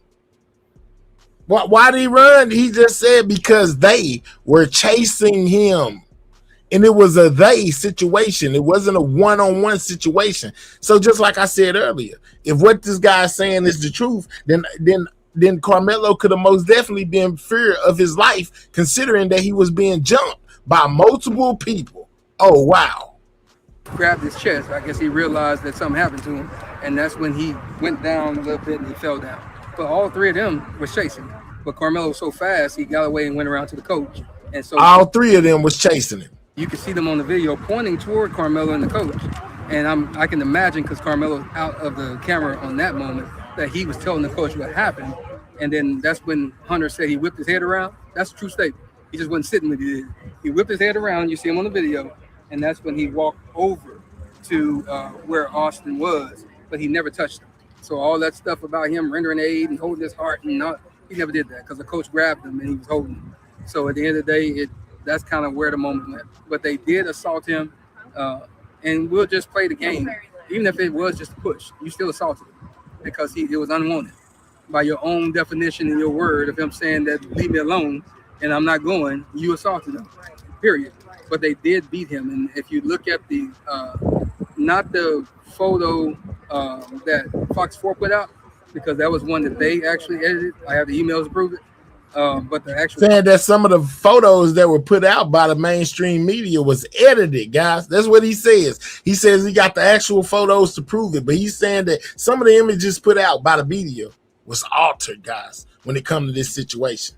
Collin County one, you can see the webs and stuff on his eye. You can see the So he's saying that Karmelo had visible scars and whelps on his face that you could actually see, according to the photos that he have, not the ones put out by mainstream media. His nose is swollen. You can see the whelps under his neck, and so that's the reason why they edited the one from Fox and kind of airbrushed it. And you can see they put the locks of his hair that got taken out as well. Oh, he had locks of his hair that was taken out? Oh, wow. So it had to be a crucial situation if he had locks of his hair that was taken out, guys. This is crazy, man. I think they're going to have to put out this video, man. It's becoming to be conflicting stories. Nobody's seeing the same thing when it comes to the video, because this man right here just tripped me out with his account of what just took place, guys. This is crazy, y'all. Wow. But something else that most definitely needs to be paid attention to is what I think I'm gonna let that other one rest. I may come back later, and basically bring that video back. I was just about to show y'all. I'm gonna go ahead and spotlight this with what's his name, Jakelang, guys. Basically saying that he will unalive Karmelo Anthony. Check this out if you ain't seen it. It just said he's gonna kill Karmelo Anthony if he walks out there. So we'll be right back out playing basketball, eating fried chicken, eat water, and I'll be right here too. And I'll be right here too. And I'll be right here too. So you gonna kill him? Yes. So you gonna kill Karmelo Anthony? Yes, I will. Jakelang says yes, he will unalive Karmelo Anthony, guys. Wow. I'm gonna do about it. He just said he gonna kill Karmelo Anthony. Don't tell me nothing. This man just said he's gonna kill Karmelo Anthony if he walks out there. So we'll be right back out playing basketball, eating fried chicken, eat water, and I'll be right here too. And I'll be right here too. And I'll be right here too. So you gonna kill him? Yes. So you gonna kill Karmelo Anthony? Yes, I will. I'm gonna do about it. That is most definitely a threat if I ever heard one, guys. This man just said he's gonna kill Karmelo Anthony if he walks Jakelang be right back out playing threatened basketball. to Eat unalive fried Carmelo Anthony, chicken, guys. eat fried chicken, eat water, and I'll be right here too. And I'll be right here too. And I'll be right here too. So you gonna kill him? Yes. So you gonna kill Carmelo Anthony? Yes, I will. What gonna do about it? He just said he gonna kill Carmelo Anthony. Don't tell me nothing. This man just said he's gonna kill Carmelo Anthony if he walks out here. So be right back out playing basketball. Eat fried chicken, eat water, and I'll be right here too. And I'll be right here too. And I'll be right here too. So you gonna kill him? Yes. So you gonna kill Carmelo Anthony? Yes, I will. What gonna do about it? He just said he gonna kill Carmelo Anthony. Don't tell me nothing. This man just said he's gonna kill Carmelo Anthony if he walks out here. So Wow, guys. Yeah, man, it's most definitely crazy in Texas, man. Did we make it to 300 on the like, man? If you haven't hit that like button, double tap that screen, guys. We only need 7 more likes to hit the 300 mark, man. I brought y'all everything that I seen that was going on today as far as with this trial, guys. Even brought y'all jakelang outside the courthouse threatening to unalive Carmelo Anthony, guys. Yeah, if you looked at that and viewed that it was something wrong and you feel like it needs to be to somebody that can do something about it, feel free to take it to whoever you need to take it to, of that clip of this guy jakelang basically saying that he will unalive Carmelo Anthony if he gets anything, if he gets 10 years or less, guys. That's what he said. You know what I'm saying? He most definitely talked about unaliving Carmelo Anthony, man. Shout out to everybody in attendance, man. I most definitely appreciate each and every one of y'all being here. You know, as more details come, I most definitely will bring all of them to y'all, guys. I will make sure that we stay up to date on everything going on right here on Everything News, guys. Shout out to anybody that sent a gift. Shout out to anybody that sent a super chat or a super sticker. Shout out to anybody that hit that like button, man. I most definitely appreciate you. Shout out to all of my members, the new one as well as the old ones. Shout out to everybody that subscribed to the channel today. I most definitely appreciate you. Make sure you turn your notification bell on to all so you don't miss anything when Everything News goes live with the latest and breaking news. You know what I'm saying? Make sure y'all come tap in with me. And with that being said, Sidewalk Gang, check in out. I'll catch y'all on the next one. Y'all be safe. You know what I'm saying? I'm gone.